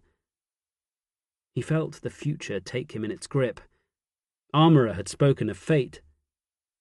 Now he surrendered himself to it, accepting Hodson's offer and a place in his new regiment. For better or for worse, he was back in the fold. Hodson's horse rode within the hour. Jack was mounted on one of the spare horses the column had with them. He left Armourer with her cousin, knowing that they would return with the dawn. General Barnard's column would arrive the next day, and Hodson would need to be ready to rejoin his commander and report the result of his reconnaissance. Armourer would be safe enough.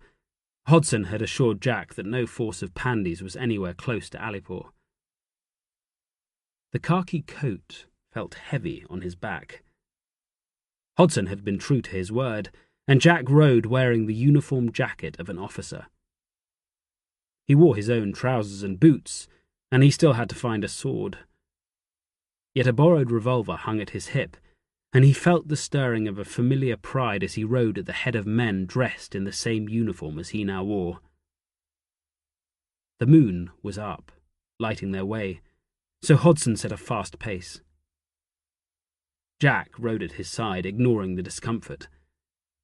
It had been a long time since he had ridden with a column of men at his back.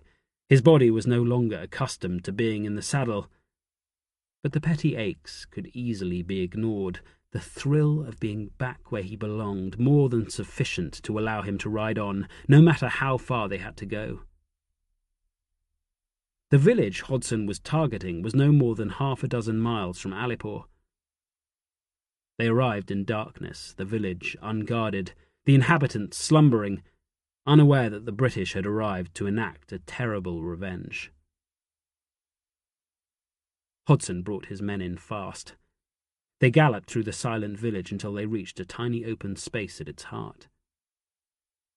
Hodson reined in and ordered the halt, his arm lifting to enforce the command as he brought his men to order. "Find them! Look lively now, my good fellows!" He shouted the order, turning his horse in a tight circle as he gave it. His men needed no further instructions. They slipped from the saddle, one man holding the reins of several horses whilst his fellows went to obey their commander's order. They moved quickly. There was no time for niceties. They stormed into the closest houses, their forced entry greeted with shrieks of terror and the panicked shouts of men, women, and children awaking to the chaos of retribution. Jack dismounted, handing the reins of his horse to the nearest sowar. He saw the flash of white teeth as the cavalryman smiled wolfishly to see the new officer enter the fray.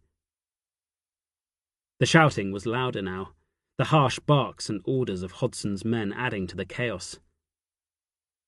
Jack strode towards the nearest house, his hand twitching instinctively towards the borrowed revolver holstered at his hip. He arrived just as 2 of Hodson's men came out, dragging a half-naked, grey-haired man between them.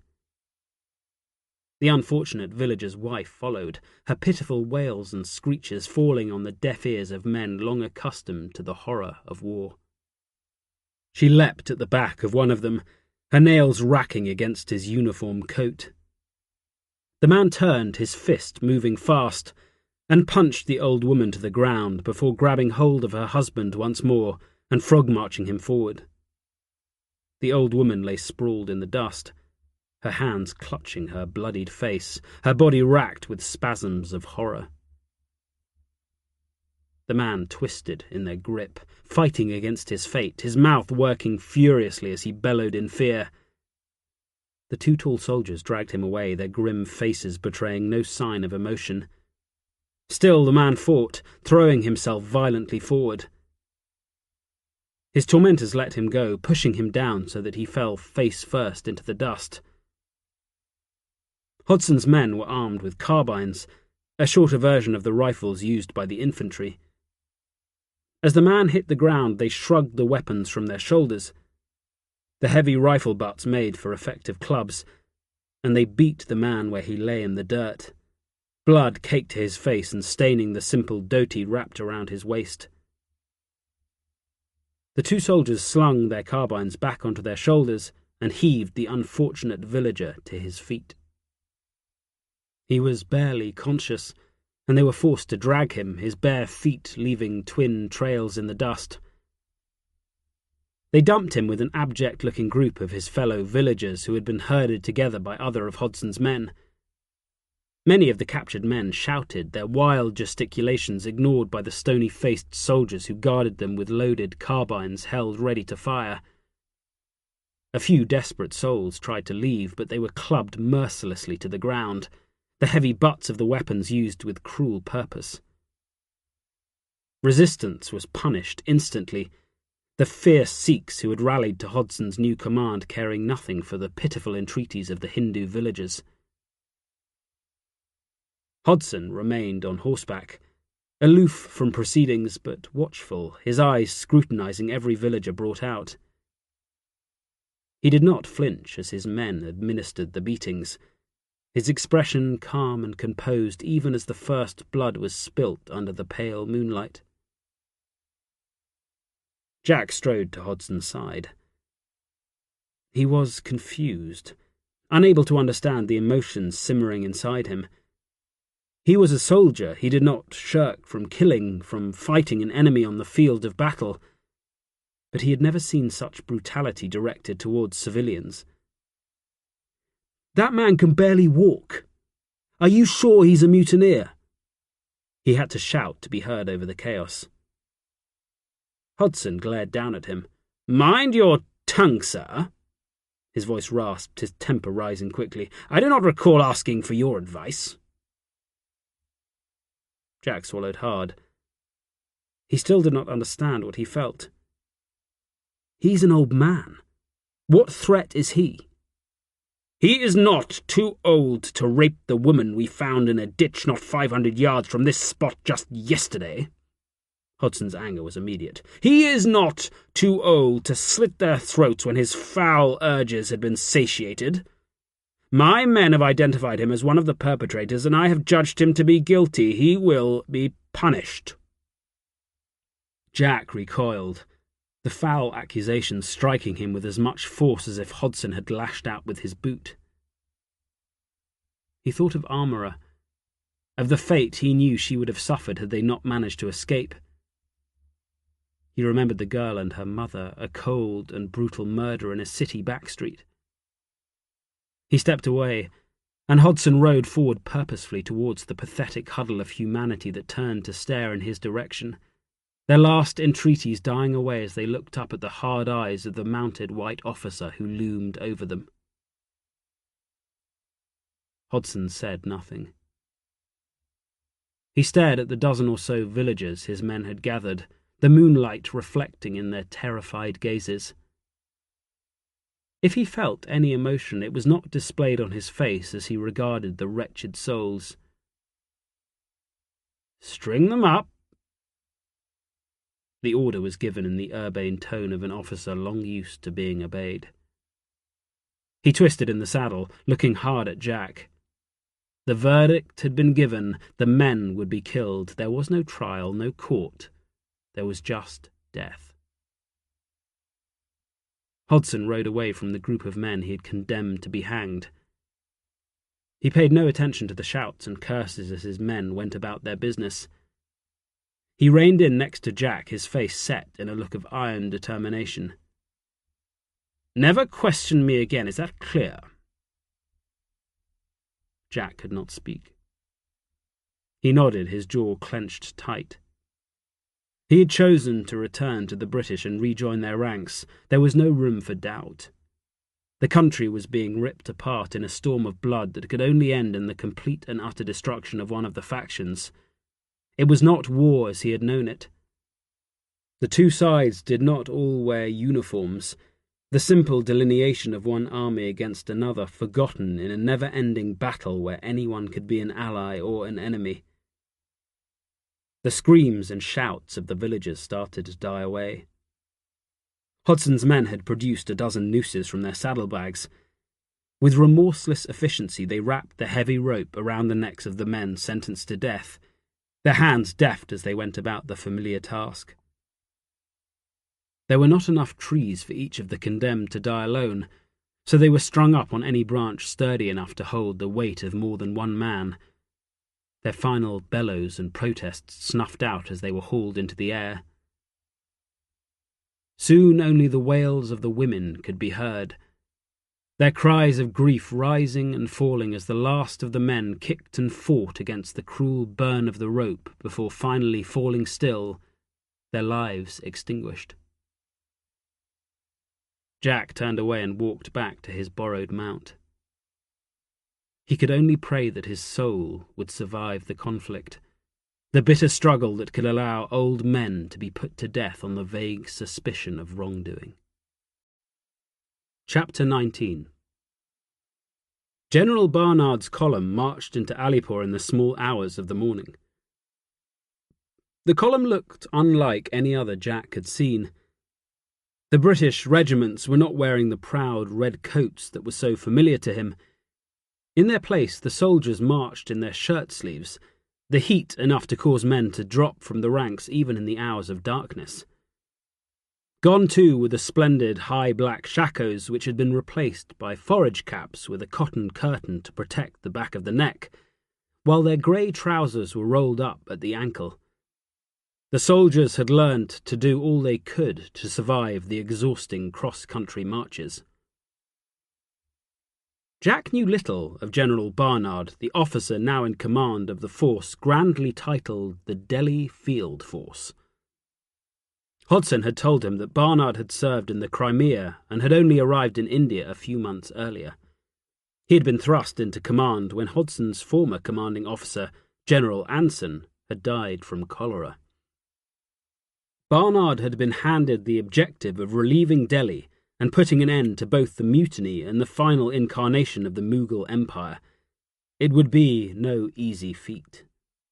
The British army was dreadfully outnumbered.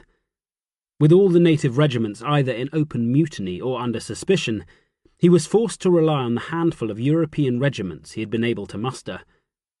It left him dreadfully short of manpower, and Jack knew that the British regiments alone would be hard-pressed to even reach Delhi, let alone retake it. Yet it had to be done. The whole of Bengal had risen against their white masters. If the mutiny spread into the other presidencies of Madras and Bombay, or to the newly conquered Punjab, there would be no hope of saving the country. The canker had to be rooted out quickly. Barnard had the hopes and the fate of every British soul in the country on his shoulders. So it begins. Armourer stood at Jack's shoulder as he watched the column marching through Alipur. He had been told that the force stretched back for miles. Hundreds of camels, oxen and elephants were needed to haul the supplies the British column would require if it were to achieve its objective. Following them came thousands of camp followers, the men, women and children who eked out a living on the pennies the soldiers spent to make their lives more bearable in the unforgiving and brutal climate. Dobiwallahs, Saisis, Bistis, Dirtsis, Metars, Houris and more, all tethered to the white-faced men who would fight those who had dared to rebel, their loyalty to the rupees in the Farangis' pockets rather than to any lofty ideals. Jack's hand fell to the sword that one of Hodson's men had brought him that evening. It had arrived with a note, a tersely written missive that ordered him to spend the following day putting his equipment in order and preparing for the march that would shortly follow. The sword was one of Hodson's own. It was a fine blade, well made and sharp, but it felt like a cheap imitation compared to the fabulous one he had lost. It was hard to lament the loss of a simple sword when so many had lost their lives, but he now regretted not searching harder for the blade that had served him so well and for so long. "When will you go?" Armourer asked the question quietly, her hand on Jack's forearm. "When the main column marches. They will wait here until the siege train and Wilson's brigade arrive. Then the march on Delhi will begin. And you will send for me? As soon as I can. He took hold of her hand. They had spoken at length about what would happen next. With Jack expecting to return to Alipur with Hodson, there was no safer place for Armourer than to remain with her cousin. I promise. Armourer smiled. She leant her head against his arm. Then I will trust to that. Jack smiled as he felt her weight press against him. He felt his responsibility towards her keenly, but he sensed something more growing between them. He had begun to cherish the feeling of belonging to someone again, yet he was aware of the price that came with it. He was no longer free to do as he pleased. He had to make his decisions knowing that another trusted and relied on him. He did not regret his choice, but the thought was daunting. Why do you not ride with Hodson? Jack snorted at Armourer's innocent question. He is punishing me by not permitting me to join him as he rides to see what lies ahead. It's his way of delivering a rebuke for daring to question what he's doing. At least you get to spend some time with me. Then, how can I be anything but pleased? Jack pushed his disappointment away. There would be time enough to be a soldier once more. He would savour the moment and prepare for the days to come when he would once more be alone and playing the role of an officer of irregular cavalry. Will the army be able to retake the city? Armourer's face lifted, her gaze searching Jack's. He saw the grey, puffy storm clouds that still circled her eyes. He knew she did not sleep well. Whenever he woke, his own rest broken by the nightmares that he would not talk about in the daylight hours, she was always awake, sitting beside him, her gentle caress easing away his panic and his fear. We will try, he sighed. I cannot think it will be easy. He looked down at her, his honesty crushing the light in her face. It will take time. The mutineers still outnumber us. I do not know Barnard's plan, but he has too few men for a proper siege. So, what will you do? There was a hint of frustration in her voice, her anxiety making her scratchy. Who knows? At worst, we will be beaten back and forced to wait whilst we build up a stronger force. At best, we'll storm straight in and beat the bastards in the first fight. Jack sighed. Or perhaps it will be neither of those two things. Perhaps we'll just sit outside and look at the bloody place. Nothing would surprise me anymore. He had seen enough grand strategy to know that little of it made sense. He had once been privy to the world of generals, and he had learnt that they knew little more than the men they commanded. However, on campaign, generals were like gods. They held thousands of men's lives at their fingertips. It was their orders that would decide who would die and who would live. Their power was absolute. Their ability was not. He pulled Armourer close, but he felt her body stiffen. What's wrong? She was good at hiding her emotions. The training of being a hostess at the Circle, allowing her to face the world with a smile, no matter how she might feel. Yet he was beginning to be able to read the thoughts behind the beautiful mask, and he sensed her distress. He expected her to reveal her concern. Instead, she simply smiled. It is nothing. I just want you to come back safe to me. Is that all? He pressed her, certain he had not penetrated to her real thoughts. He was learning that Armourer had many protective outer layers. Despite all they had gone through, he did not think he was coming close to seeing the true soul that hid inside. I am worried about my mother. Her voice was tiny, a confession finally made. Jack opened his mouth to offer the instinctive reassurance that she would be safe, that no dreadful fate could have befallen her. But the image of the murdered woman and child crept into his mind. Armourer had witnessed too much to be fobbed off with a glib reply. The army is forming. We will take the fight to Delhi. We will get it back. He forced the certainty into his voice. When? Soon. He felt her shudder. He sensed her frustration, her concern fraying at her temper. But she kept it in, a deep sigh the only sign of her emotion. He pulled her close. There was nothing more he could say. Jack tossed his new solar topi onto the heavy sideboard in the entrance to Armourer's cousin's house and cursed. He was drenched in sweat, and he stank. It had been a trying day as he wasted hours running around the British column attempting to find all the equipment he would need.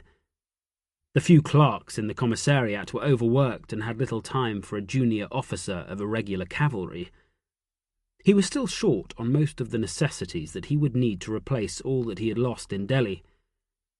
The shiny white helmet was the only object he had managed to take away with him, and that had only been because he had stolen it from a young lieutenant who had carelessly left it outside his billet. Other than that, he had nothing but demands to return later. And what is wrong with you? Armourer appeared.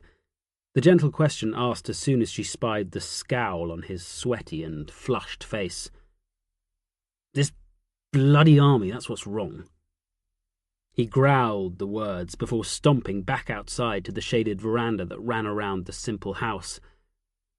He plonked himself down on a fretwork bench and reached down to tug his boots from his feet.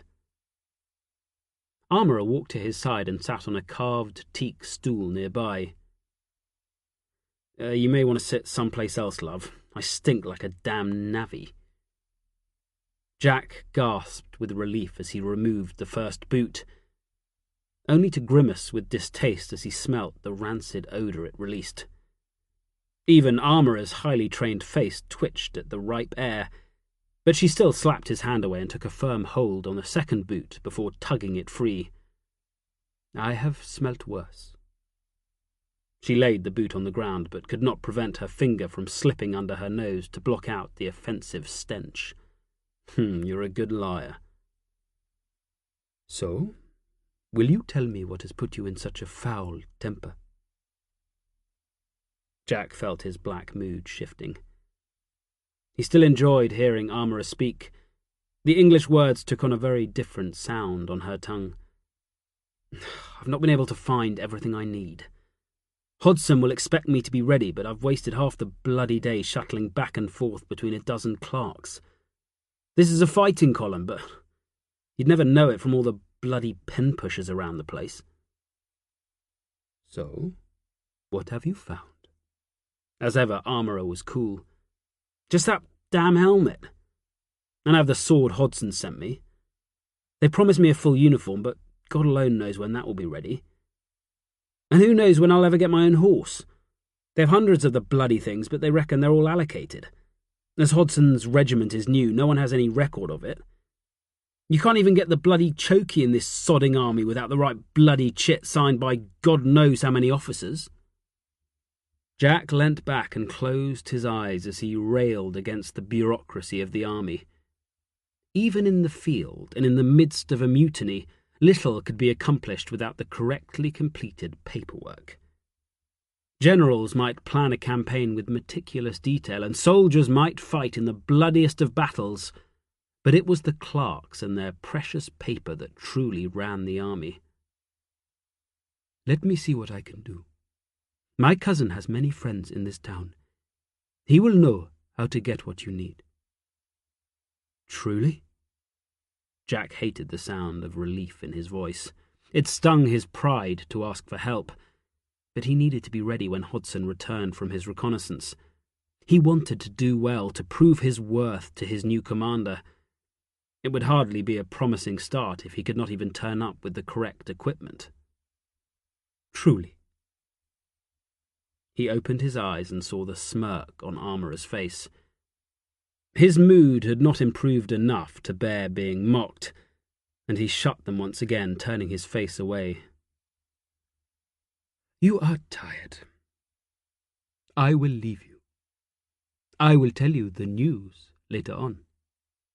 Armourer's voice teased Jack. He opened his eyes. He was always desperate for news, a fact she knew very well. You can tell me now. You are not in a good temper. I shall come back when you have had a chance to rest and improve your humour.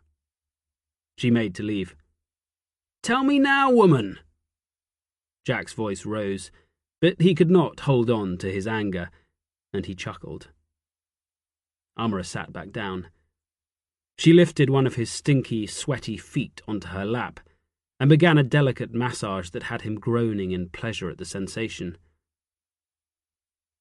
The second column will arrive tomorrow.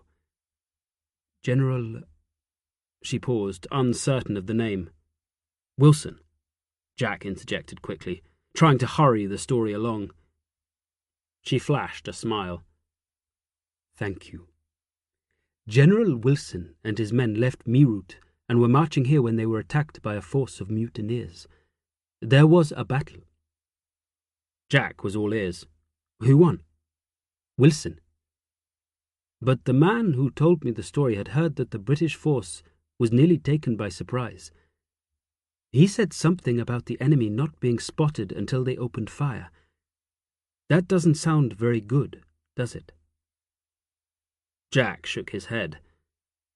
He'd known the second British column was close.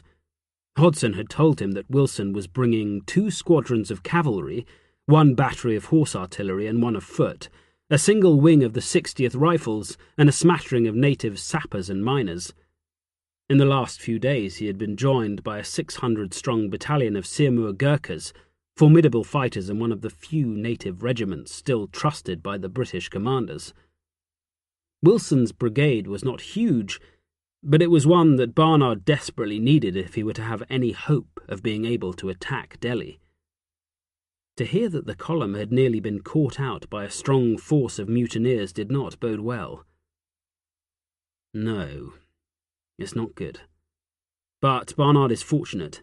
He now has one of the best leaders of light cavalry in his column. He will not have to worry about being surprised by the enemy. Who is that? Hodson? Armourer asked the question innocently enough, but her smile told Jack she knew where the conversation was headed. It's me, you daft ninny. He reached forward and poked her in the belly, laughing at her squeal of indignation. His finger jabbed forward again, and she dropped his foot and tried to escape. Jack simply slid his arm around her narrow waist and pulled her onto his lap. It was time to forget all the talk of armies and supplies. There were plenty of hours left before he would have to report to Hodson. Hours that could be better spent with the woman he knew he would have to soon leave behind when the column restarted its march on Delhi. Jack was waiting as Hodson rode in at the head of his men. Armourer's efforts had been successful, and he was dressed in the full uniform that Hodson had designed and mounted on a horse taken from the dwindling supply of remants. He wore his own boots, but everything else was new. Armourer's cousin knew enough of the right people to ensure that he had access to whatever stores were being brought into Alipur. He might not have the correctly filled-out receipts, but he had what he needed, and so was happy to turn a blind eye to just how his equipment had been obtained. A willing tailor had refitted the khaki jacket so that it sat well across his shoulders, and the Kashmiri scarf he wore around his waist in place of the scarlet sash, which even Armourer's enterprising cousin could not manage to find, sat snug against his belly. Armourer had wrapped a matching pagdi around his solar topi, leaving a long tail to add a dash of panache to the uniform whilst protecting the back of his neck from the sun. The uniform's collar bore a single crown embroidered in a golden thread, denoting the rank of lieutenant. It had filled him with pride when he had seen it, It had been a long time since he had worn a British officer's rank.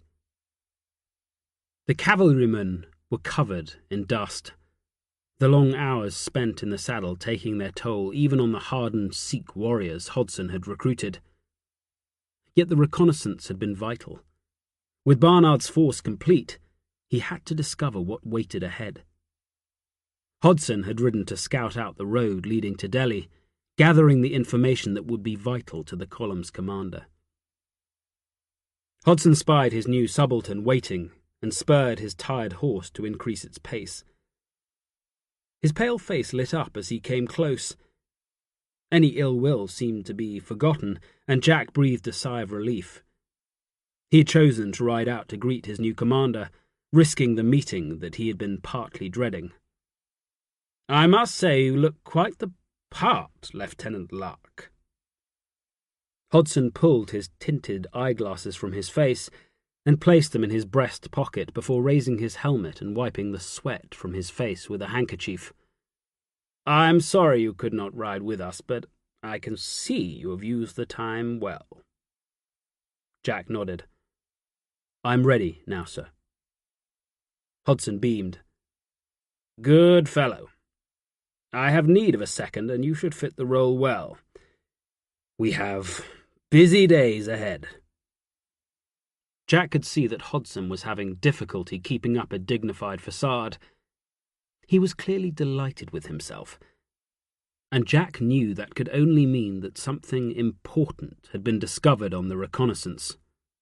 "Ride with me, Jack. Let me tell you what I have seen." Hodson reined his horse around, inclining his head as he gestured for Jack to join him. His men had halted at a respectful distance, but they lurched back into motion as Jack and Hodson rode to the head of the column. "You are not the only one who's been busy." Hodson could contain himself no longer. He looked across at Jack to make sure his second-in-command was close enough to hear him. "We are the eyes and the ears of General Barnard, and I am proud to say I have news of the greatest significance." He fairly preened with his own self-importance. "The enemy are ahead, Jack. The path to Delhi is blocked." "Where are they?" Jack felt the first stirrings of unease deep in his belly. If Hodson was correct, General Barnard would have a fight on his hands, and with so few men at his disposal, any battle would be a close-run affair.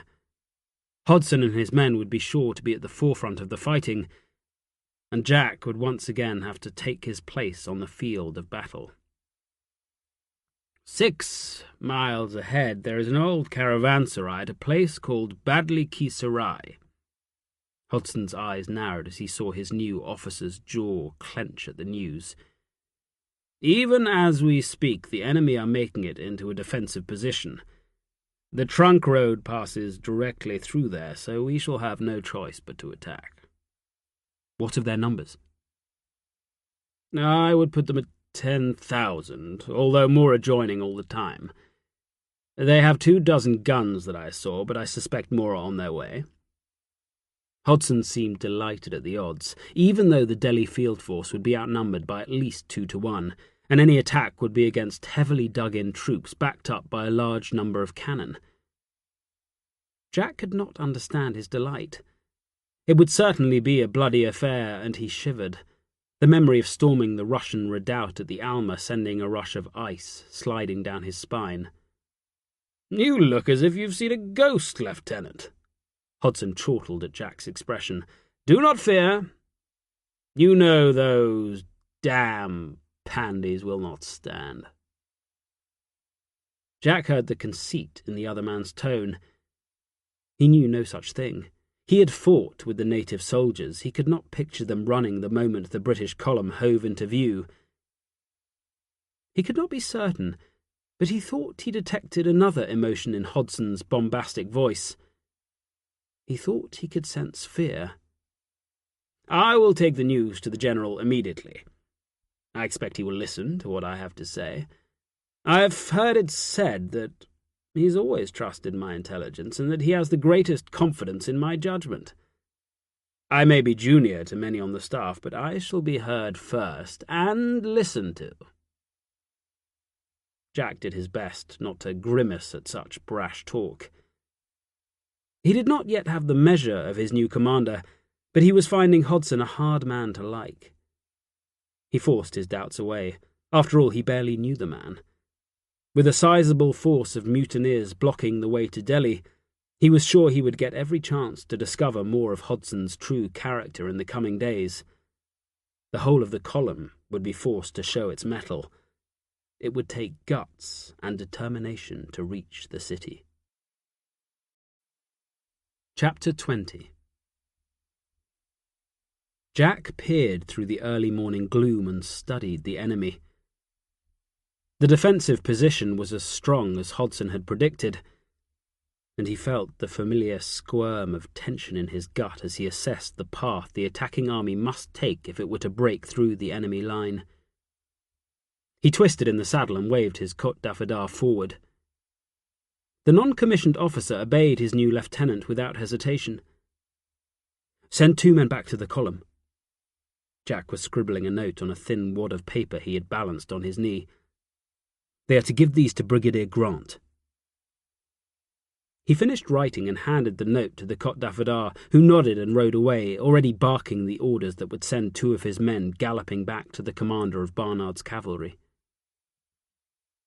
Jack had yet to meet Brigadier Hope Grant, but Hodson had been effusive in his praise of the experienced officer.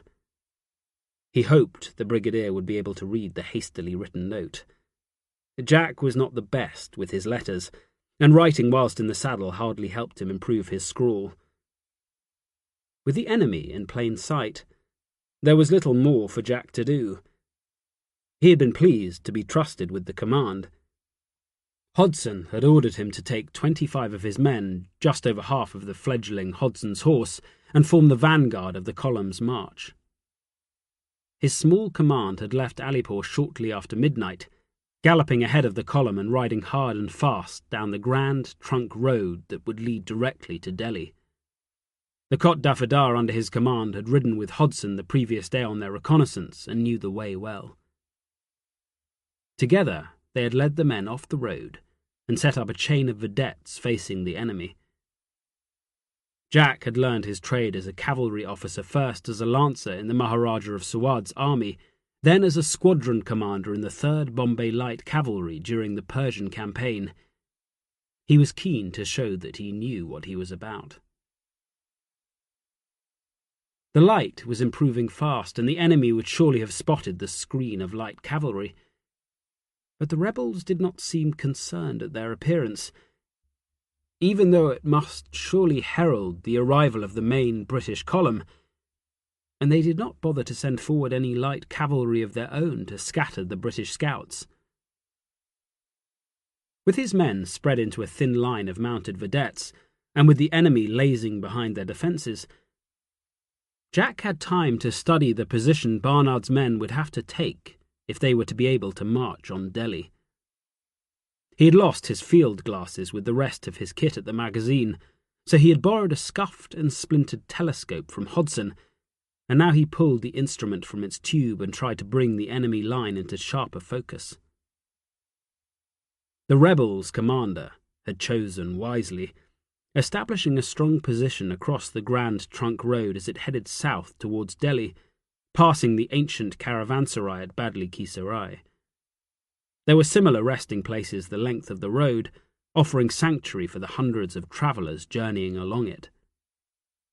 The serai offered accommodation, food, stables, and dozens of willing servants anxious to tend to the travellers exhausted by the journey that could take weeks or even months.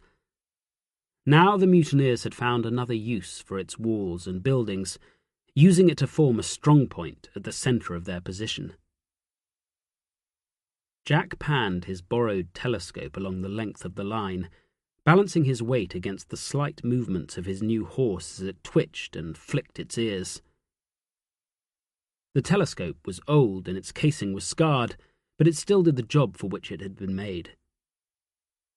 He could see a battery of guns formed up between the walls of the serai and a small hillock just to its west, the cannon standing wheel to wheel and straddling both sides of the road.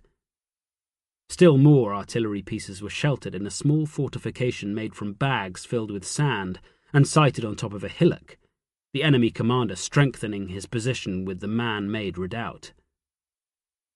To the right of the serai there was a small village. The walls and buildings were now home to hundreds of rebel infantry, the collection of homes a solid foundation for the mutineers' right flank. In all, Jack counted at least 30 guns, enough artillery to bring down a dreadful barrage on the British infantry that he expected to be ordered to attack directly down the road and against the centre of the mutineers' line. He could not see any other course of action. He moved his telescope to both extremities of the enemy line, searching for a route around the flank, knowing that it would be the best course of action open to the attacking British. He might not have a high opinion of the ability of the generals who commanded the British regiments, but he knew that even the most crass amongst them would be able to spot an opportunity to turn the flank of an established defensive position. Yet he could see little opportunity for such a strategy. Both flanks looked to be anchored on wide fields of marshland. It was horrible, swampy terrain, intersected by numerous water cuts. To make matters worse, a canal, crossable via just a single narrow bridge, ran from north to south on the rebels' left, adding yet another obstacle for any attempt at a flanking march. There was no room for deft manoeuvre. Any force hoping to march from Alipur to Delhi would have no choice but to charge down the narrow road directly into the face of the massed rebel guns. He turned his attention back to the main line. He tried to count the enemy numbers, but there were so many that he quickly lost interest. Hodson had claimed 10,000, and he saw nothing that would lead him to gainsay his commander's judgment. Not all the men he could see wore the red coat of the rebel sepoys. The ranks appeared to have been swollen by fugitives who must have come from either Meerut or Umballa, and the more bloodthirsty of the local villagers had clearly needed little prompting to take a stand against the hated Farangi. He could also see several bands of Gujar tribesmen scattered amidst the ranks of the defenders. The disparate groups were united by a single purpose: to stop the British column reaching Delhi. He caught a flicker of movement away to the west.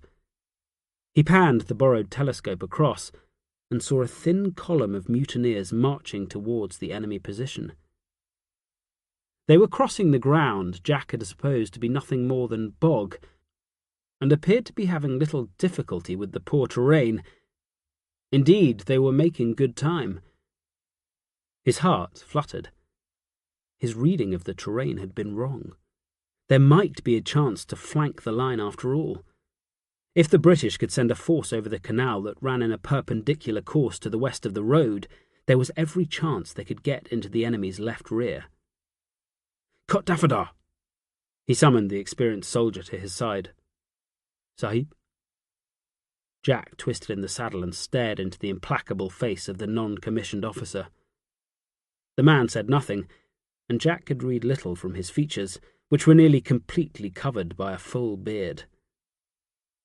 He looked past the Kot Dafadar's shoulder and saw that 3 formed squadrons of the 9th Lancers were making their way towards his men. The regular British cavalry regiment would be at the head of the column. The time for reconnaissance was nearly over. "Wait." He grabbed at his supply of paper, licking the tip of his pencil before he began to scribble a final note. "Quickly now. Take this to Brigadier Grant yourself." He thrust the paper at the imposing man. "Now!" The man's face creased into a smile of approval. He flashed Jack a salute before turning his horse round and kicking hard to force it into a quick trot. Jack hoped the note would not arrive too late to make a difference. The opportunity for strategy would soon be past. Barnard would have to choose how to launch his attack, and then it would be down to the men under his command to carry out his orders, whatever they might be. Strategy would give way to violence, the general's great power taken away the moment their men started to advance. Jack sat at Hodson's side as the cavalry formed up on the right of the British advance. He could not help feeling pride as he watched them deploy.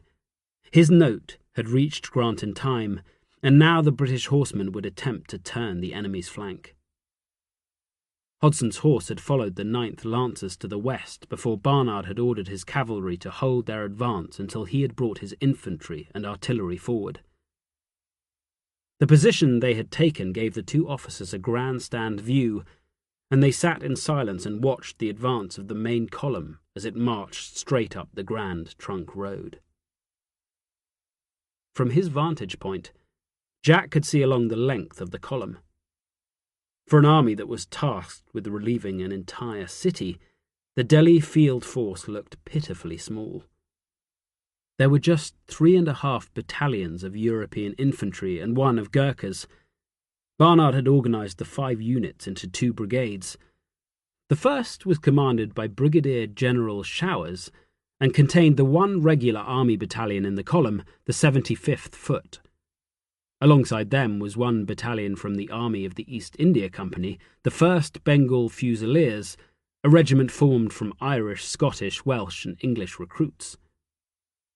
The 2nd Infantry Brigade, commanded by Brigadier General Graves, was formed from the wing of the 60th Rifles that had come up with Wilson's brigade, along with 2 company regiments, the 2nd Bengal Fusiliers and the Sirmur Gurkhas.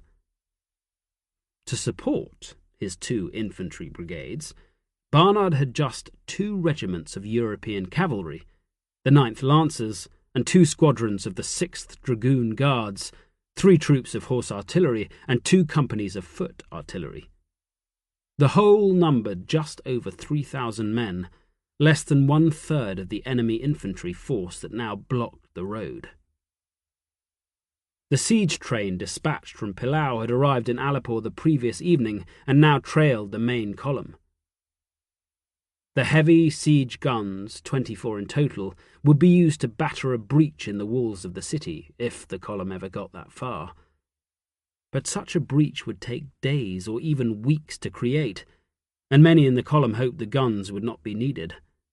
If Barnard could sweep the mutineers' blocking force aside, there was every chance the column could press on and drive into the city itself.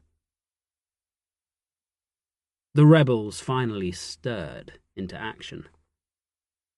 The long lines of infantry hauled themselves to their feet and formed into the 2-man deep line that their British officers had trained them to use. It was the same formation that had won Wellington his victories in Portugal, Spain, France and Belgium. The East India Company's infantry had been well schooled in the drills they would need in battle, and now they had the opportunity to show their former masters how well they had learned their lessons. "Oh, a fine show!" Hodson rose in his stirrups and shouted in encouragement as the British column started to deploy. Every head turned in his direction, but he gave no sign of being embarrassed. Indeed, he thrived on the attention and preened, relishing the scrutiny. "That's the way, my brave fellows. Death to the damn Pandys!" Jack did his best not to wince at the bloodthirsty call to battle. He sat quietly at his commander's side, holding his reins easily in his left hand whilst his right ran over his sword, revolver, uniform and horse's tackle, a final reassuring check that everything was in place, that each buckle was tight and his weapons were ready for use. The British infantry deployed into 2 columns, with 1 brigade at either side of the road. The artillery advanced in the centre, the batteries rushing forward so they could engage the rebels' guns before the infantry launched their attack. "Here we go! Action at last!" Hodson greeted the advance with delight. "Time to show the damn Pandys who is the master." He flashed Jack a wide smile. "It is a pity we cannot advance with the infantry. I fear they will see all the glory this day." Jack squinted hard against the glare of the morning sun. The mutineer gunners were swarming around their own cannon. The battle would open with a duel of artillery. He paid little attention to his master's worry that they would be denied the opportunity to fight until Hodson leant across and rapped his arm with his fist. "Are you listening to me, Jack?" "Of course, sir." "You had bally better well." Hodson's face had creased into a petulant scowl. "Did you not hear my desire to join the infantry?" Jack was concentrating on the enemy artillerymen.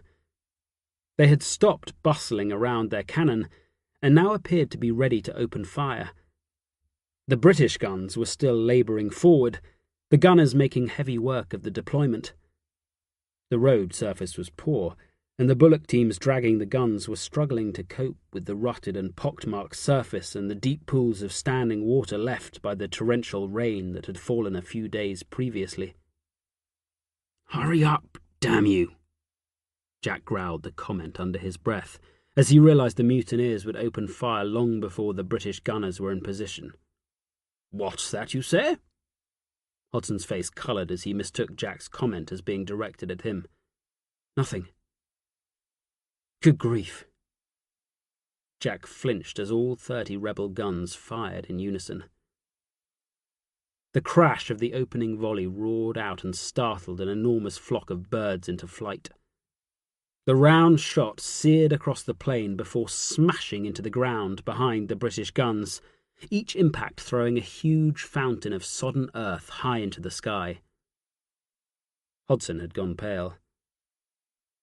"I'd say they'd fight early. Would you agree?"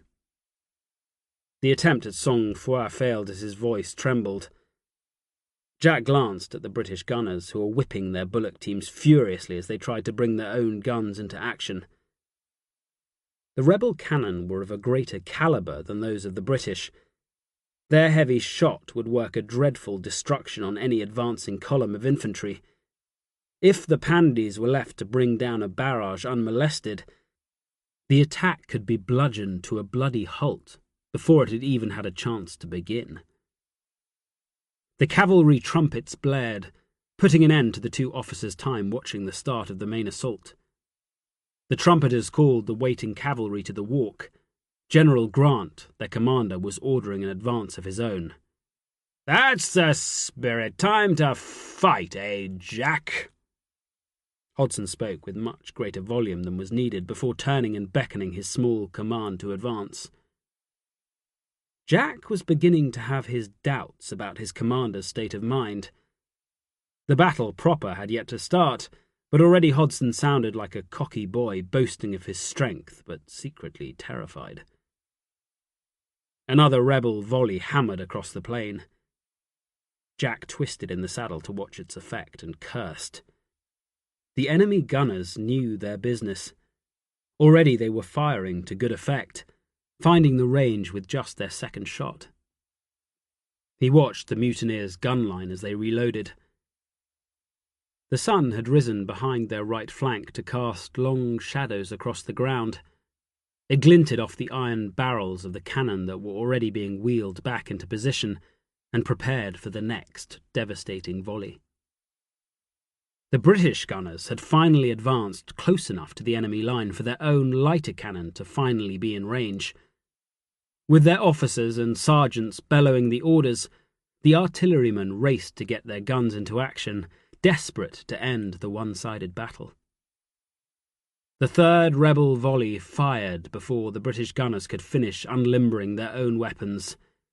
It thundered around them, shot after shot smashing down amidst the cannon that was still being readied. One hit an artillery limber packed full with ammunition. It blew up in spectacular fashion, the sudden roar and flash of exploding powder sending a shudder through the attacking army. 4 gunners were flung to the ground, their bodies shredded by the splinters and vicious shards of metal that spewed out of the explosion. If the battle was to be decided by the opening exchange of artillery, it was becoming horribly clear that the rebels were more than capable of delivering the Mughal Emperor Bahadur Shah his first taste of victory. Chapter 21. On the right of the advance, the British cavalry were increasing their speed. Brigadier Grant was leading his men on their flanking mission, and he clearly saw no need to hesitate. Jack felt the satisfaction of having delivered the news that the flank was not as secure as it had first appeared. He just hoped that the land was solid all the way round. If he had been wrong, then the cavalry's advance would be thrown into confusion, the bulk of the horsemen at Barnard's disposal left isolated and far away from the main battle. It could well be the difference between victory and defeat, and Jack fretted as the cavalry trotted onwards, his eyes scanning the ground ahead, his lips moving in a silent prayer that the going would remain firm. The 3 squadrons of the 9th Lancers led the way, followed by Hodson and his irregular cavalry. Behind them came the 6 guns from 3rd Troop, 3rd Battalion Horse Artillery, and 4 guns from 2nd Troop, 1st Battalion Horse Artillery. It was a sizable force, and not one the enemy could miss as they trotted towards the canal. Yet, for a reason Jack could not fathom, they were allowed to advance in peace, the rebel gunners concentrating their fire on the compact columns that were deploying into line directly to the front of the mutineers' defensive position. The cavalry brigade crossed the bridge over the canal and headed south. Grant ordered them to increase to the canter, keen to close on the enemy before they were able to redeploy to counter the threat coming at them from the west. To Jack's relief, the going remained firm, and the British riders were able to make good time as they headed for the rebels' undefended flank. His heartbeat began to race as the brigade moved at the faster pace. The rising notes of the trumpets resonated in his soul, just as they had when the 3rd Bombay Lights had charged the Persian infantry in their fully formed square at Kushab. By rights, the British cavalrymen should never have succeeded that day, the tight-packed ranks of the square a solid defence against even the bravest attack. By some miracle, and thanks to the reckless courage of the Bombay Lights officers, the British horsemen had fought their way into the Persian square. They had butchered nearly an entire battalion of infantry, the slaughter like nothing Jack had ever seen. A loud roar to their left announced the first British artillery volley. The gunners had worked hard to get their guns into action, and now, at last, they began to batter away at the enemy's defences.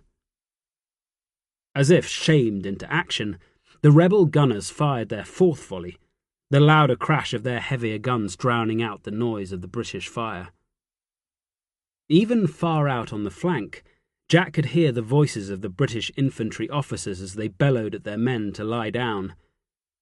The mutineers' guns were taking a dreadful toll on the 2 brigades of infantry, and dozens of British soldiers had already fallen. "Halt!" The cavalry officers ordered their men to stand. They had ridden fast and were now far behind the rebels' left flank. Grant had paused the advance, giving his horse artillery time to deploy so that they could open fire on the unsuspecting enemy. It gave his men a grandstand view of the battle. As they watched, they saw one of the British infantry battalions scramble to their feet. The infantrymen were surrounded by a number of mounted field officers, and Jack heard loud orders being shouted as Barnard changed the plan attack. "There go the 75th!" Hodson slapped his thigh in excitement as the single British battalion reformed its line. The 75th were a Highland regiment, and even from a distance the watching cavalry could see the bright flash of the Scotsman's green tartan. In their buff jackets with bright white crossbelts, the Highlanders were a fine sight. Oh, how I wish I were with them! Urgent bugle calls called the advance on, the loud voices of the British sergeants ordering the ranks to close, the litany of battle that would continue until the line of infantry was released to the charge. The 75th marched directly into the enemy fire, advancing with iron determination even as the rebel guns fired on, the round shots striking the line again and again, each one leaving more crumpled bodies in the dirt. The 75th closed on the mutineers' line. Their bayonets glinted in the morning sunlight, the 17 inches of sharpened British steel held ready as the sergeants and corporals screamed themselves hoarse, fighting to keep the ranks steady. Come on, the 75th! Hodson yelled in encouragement, his face flushed with passion. It was as if he goaded the rebels into action. The two long lines of stationary sepoys fixed their own bayonets, the first purposeful action Jack had seen from the enemy infantry, and lurched into motion, advancing against the single British battalion that refused to turn, no matter how many men were cut down. The British gunners saw the enemy advance and realigned their fire. It was the rebels' turn to suffer, and the first well-directed British salvos crashed into the ranks of advancing sepoys, throwing dozens to the ground. It was the final signal. With a great roar saved just for this moment, the 75th charged. Jack's heart hammered in his chest as the line of British infantry surged forward. The men in the 75th had seen many of their number killed. Now the Scotsmen were released, their pent-up fear and their desire for revenge let loose as they ran at the enemy. The rebel advance slowed. Some men still moved forward, stumbling on even as they stared at the white-faced infantrymen heading straight towards them. Elsewhere the line paused, the mutineers unwilling to take another step towards the huge Scotsmen who cheered as they charged. The first shots rang out. The sepoys' muskets were loaded and some amongst them opened fire, a few without even bothering to raise their guns to their shoulders. The sound brought their fellows up short, and the entire line stopped as more men raised their muskets. The 75th were running hard now. Their war cry filled the air, a dreadful, inhuman scream that stood in terrible contrast to the stoic silence with which they had advanced. It was too much for the mutineers. They wavered, the first fearful steps to the rear rippling along the undulating line. The 75th were close now. They came on in a rush, their heavy boots thumping hard into the ground, their bayonets lifting as they prepared to tear into the enemy. The rebels took one last look at the fearsome Scotsmen, and any thought of resistance disappeared. The first tentative backward steps turned into an immediate rout, the whole line turning and running for their lives. All cohesion and discipline was lost in a single heartbeat, the line breaking up into nothing more than a mob of terrified men fleeing for the rear. There they go. Now's our moment. Jack spoke for the first time. He glanced at Hodson. The colour had fled from his commander's face, the realization that the cavalry would surely be unleashed enough to silence the man's warlike commentary. Brigadier Grant, too, had seen the enemy flee. Even as Jack looked at Hodson, the trumpets called for the cavalry to advance. Walk! To their right, the commander of the 9th Lancers ordered his men forward. The regiment's 3 squadrons were organised into 2 long lines, with 2 squadrons forming the first, and the 3rd squadron held in the support line behind. As one, they walked forward, the horses tossing their heads as they sensed their riders building excitement. Hodson's men were positioned to the left of the 9th support line. It gave them a free path to the enemy's rear, a route that was already filled with fleeing rebel soldiers as the broken ranks of infantry ran from the British advance. There was no need for Hodson to issue any orders of his own, and his small force moved off, keeping pace with the British regulars and obeying the commands of the 9th's colonel. Trot! The command to increase speed followed quickly on the heels of the first order. There was no sense in delay, but the cavalry had to be held in check, the correct sequence of commands necessary if the lines were to stay ordered. The horsemen needed to hit the enemy as one, the front rank riding in stirrup to stirrup, the line of man and horse a single solid wall of death. Only then would the charge have the maximum effect. Gallop! Jack spurred his horse to greater speed. His borrowed mount surged forward too quickly, and he was forced to haul on the reins, forcing the bit hard into its mouth as it fought against his control, caught up in the excitement of the charge and desperate to be allowed to run free. Jack lost sight of Hodson. There was no time to see if his commander had fallen, or if he was simply being outpaced. "Charge!" The trumpet sounded the call that released the cavalry. Jack loosened the bit, and his horse raced away, every muscle straining. The madness was infectious, and he thrilled to the wild joy of the charge, bellowing his war cry, the tension released as he led Hodson's horsemen forward. The mutineers saw them coming. They turned, clawing at each other in their desperate haste to escape. But there was nowhere left for them to run. The lead rank of the 9th Lancers smashed into the broken enemy, tearing through the mutineers, cutting them down by the dozen.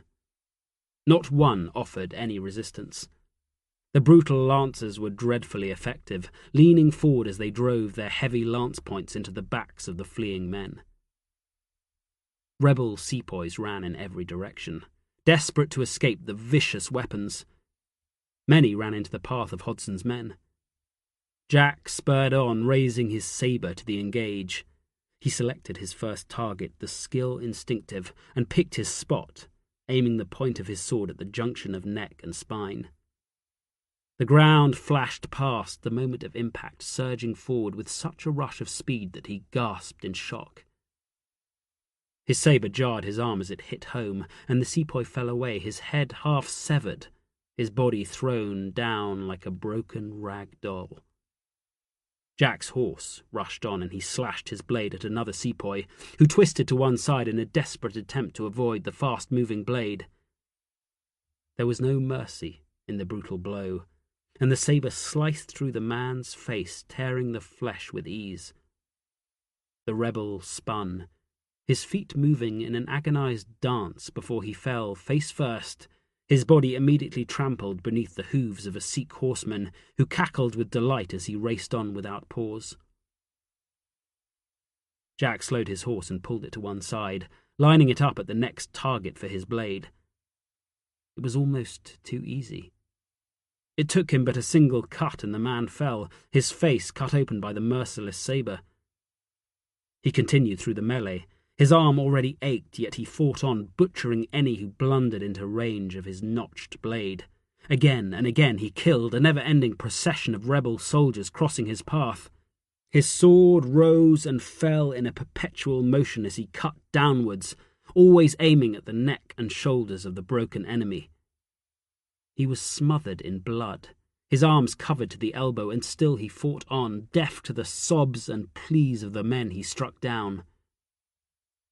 One of Hodson's men barged into his horse as he raced after a sepoy who had dodged his way clear. Jack bellowed in anger, then reined his horse hard round, searching for anyone left standing. He looked across a field, smothered with bodies. Many still moved, writhing in agony, the upper halves of their torsos torn and gashed by the riders' swords. The field of battle looked like a slaughterhouse, the soil stained black with spilt blood. Not one British rider had fallen. The broken rebel ranks no threat to the pitiless horsemen, who had gone about their gruesome business with the professionalism of butchers. Amidst the bloody ruins, heaps of muskets and discarded packs littered the ground, evidence, as if any were needed, of the panic that had engulfed the mutineers once they had realized that the British cavalry were in their rear. Jack heard a loud series of shouts, and he kicked his exhausted horse into motion. A number of Hodson's men were gathering together, their bloodied swords finally returned to their scabbards, the killing almost done. He let his mount pick its own way over the pathetic remains of men who just a half-hour before had been watching their artillery get the better of their former masters. Through the gathering crowd he could just make out a single rebel soldier on foot, being circled by a mounted British officer. The mutineer was armed with a sword, but wore no other mark of rank. He'd exchanged his uniform for a simple outfit of a long white shirt and baggy dhoti. Yet the man's proud bearing made him stand out as a former officer, A Risaldar, or perhaps a Subadar, one of the men the British had trusted to help command the native battalions. Jack recognized the British rider at once. Hodson had reappeared. Jack had not seen his commander once the order to charge had rung out. He had no notion of why that could be, but now Hodson was most certainly making his presence felt and noticed by all. It was his loud, hectoring voice that had attracted the crowd, the spectacle he was creating enough to bring the slaughter of the broken rebels to an end. Chapter 22. Jack forced his horse through the crowd of riders. The habit of obedience was deeply ingrained, and they parted ahead of him, letting their new officer see what was going on in their midst. The sight that greeted him sickened him to the stomach. "Do you call yourself a great swordsman?" Jack scowled as he heard Hodson taunt the lone rebel soldier. Yet he held his tongue, biting back the desire to call out and order an end to the foul mockery. He had already given Hodson grounds for disciplining him. He could not risk another such outburst. Hodson was parading his horse around the mutineer, circling just out of the reach of the man's sword. The action was clearly delighting the British officer, who laughed as the rebel stumbled. His men watched in silence, their blood-splattered faces betraying nothing. Jack forced his horse to the very front of the crowd, letting Hodson see that he had arrived, hoping that his presence would somehow end the gratuitous display. Yet, if anything, his appearance seemed to goad Hodson to greater efforts. The rebel sepoy darted forward, jabbing his sword in a fast lunge aimed at the British officer's horse. Hodson simply spurred away from the blow, his face creasing with laughter as he evaded the attack with ease. "What do you call that stroke? I do not recall its place in the manual," he cackled. For the first time Jack noticed that Hodson's naked blade was clean and devoid of bloodstains. Where Jack's sword arm was bloody to the elbow, Hodson's uniform was pristine. Clearly the British officer had been elsewhere when the fight had been joined. He might have only appeared now that it was over, but he was canny enough to create a display that would live long in the memory of those who witnessed it, one that would enhance his reputation and prove him to be the brave swordsman he claimed to be. The sepoy was not without courage. He threw himself at Hodson again, his fast footwork getting him close to the mounted officer. Hodson slashed down with his sword, beating away the series of blows before lashing out with his boot, kicking the rebel hard in the chest and sending him sprawling to the ground. "Why, try that again." Hodson's voice was tight now, some of the humour leaving it as he was forced to fight to protect himself. Jack tried to force away the urge to intervene. He felt the shame of standing by, of watching another man put to the sword in a fight that was far from fair. The rebel staggered to his feet, breathing heavily. Jack could see the pain etched into his face, and for the first time he noticed the bloody patch under the man's armpit. Hodson had clearly selected his victim with care. "Ha!" Hodson jeered once, then circled closer. The rebel was slow and his parry was laboured. Hodson rose in his stirrups, his sword slashing at the rebel's chest and drawing a line across his front before he spurred on, leaving the man panting, his white shirt bloodied and torn. "Good try, old fellow, but you really must do better," he laughed, throwing his head back as he circled round once more. Jack had seen enough.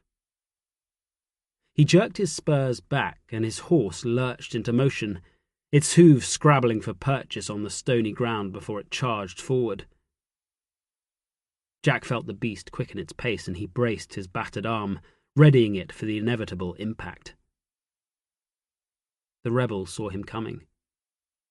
For a heartbeat he looked into Jack's eyes. There was just enough time for Jack to see the shame reflected there, before his sword took the man in the throat. The weapon was torn from his grip, the force of the impact too much for his aching hand to withstand. He hauled his horse to a stop, his breath rasping in his lungs from the sudden exertion.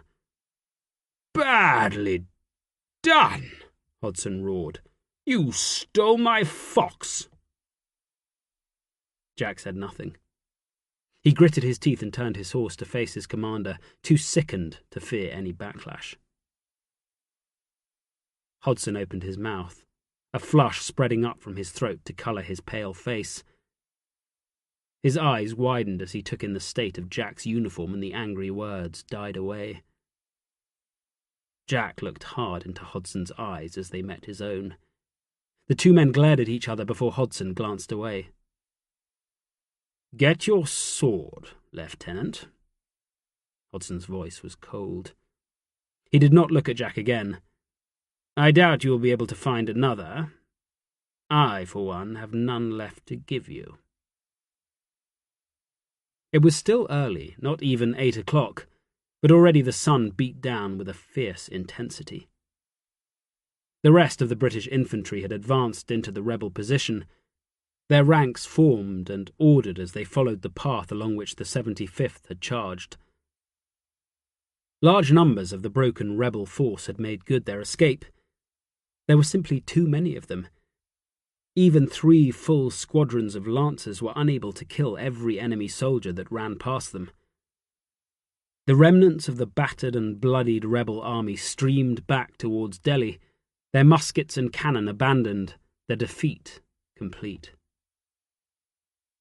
Jack had left the men of Hodson's horse to the care of their non-commissioned officers, and had ridden towards the gaggle of staff officers who arrived close behind the leading ranks of infantry. He did not know where else to go. He could not bring himself to find Hodson. Their fledgling relationship would be stained by the episode on the battlefield. Jack could not understand his commander's actions, nor did he want to. The callow display had shown Hodson's skill, his speed with the sword in the one-sided battle obvious to all who had watched. Yet it had shown a type of character that Jack could not recall ever having encountered before. As he approached, he heard raised voices coming from the crowd of officers. Many were looking at the fallen, pointing here and there as they recognized men lying amongst the rebel dead. This was no foreign enemy. They were men who had served side by side with the British for years, brothers in arms and comrades, not some faceless foe. Most of the officers saw men they had known lying spread-eagled in the morning sun, the familiar faces now frozen in death.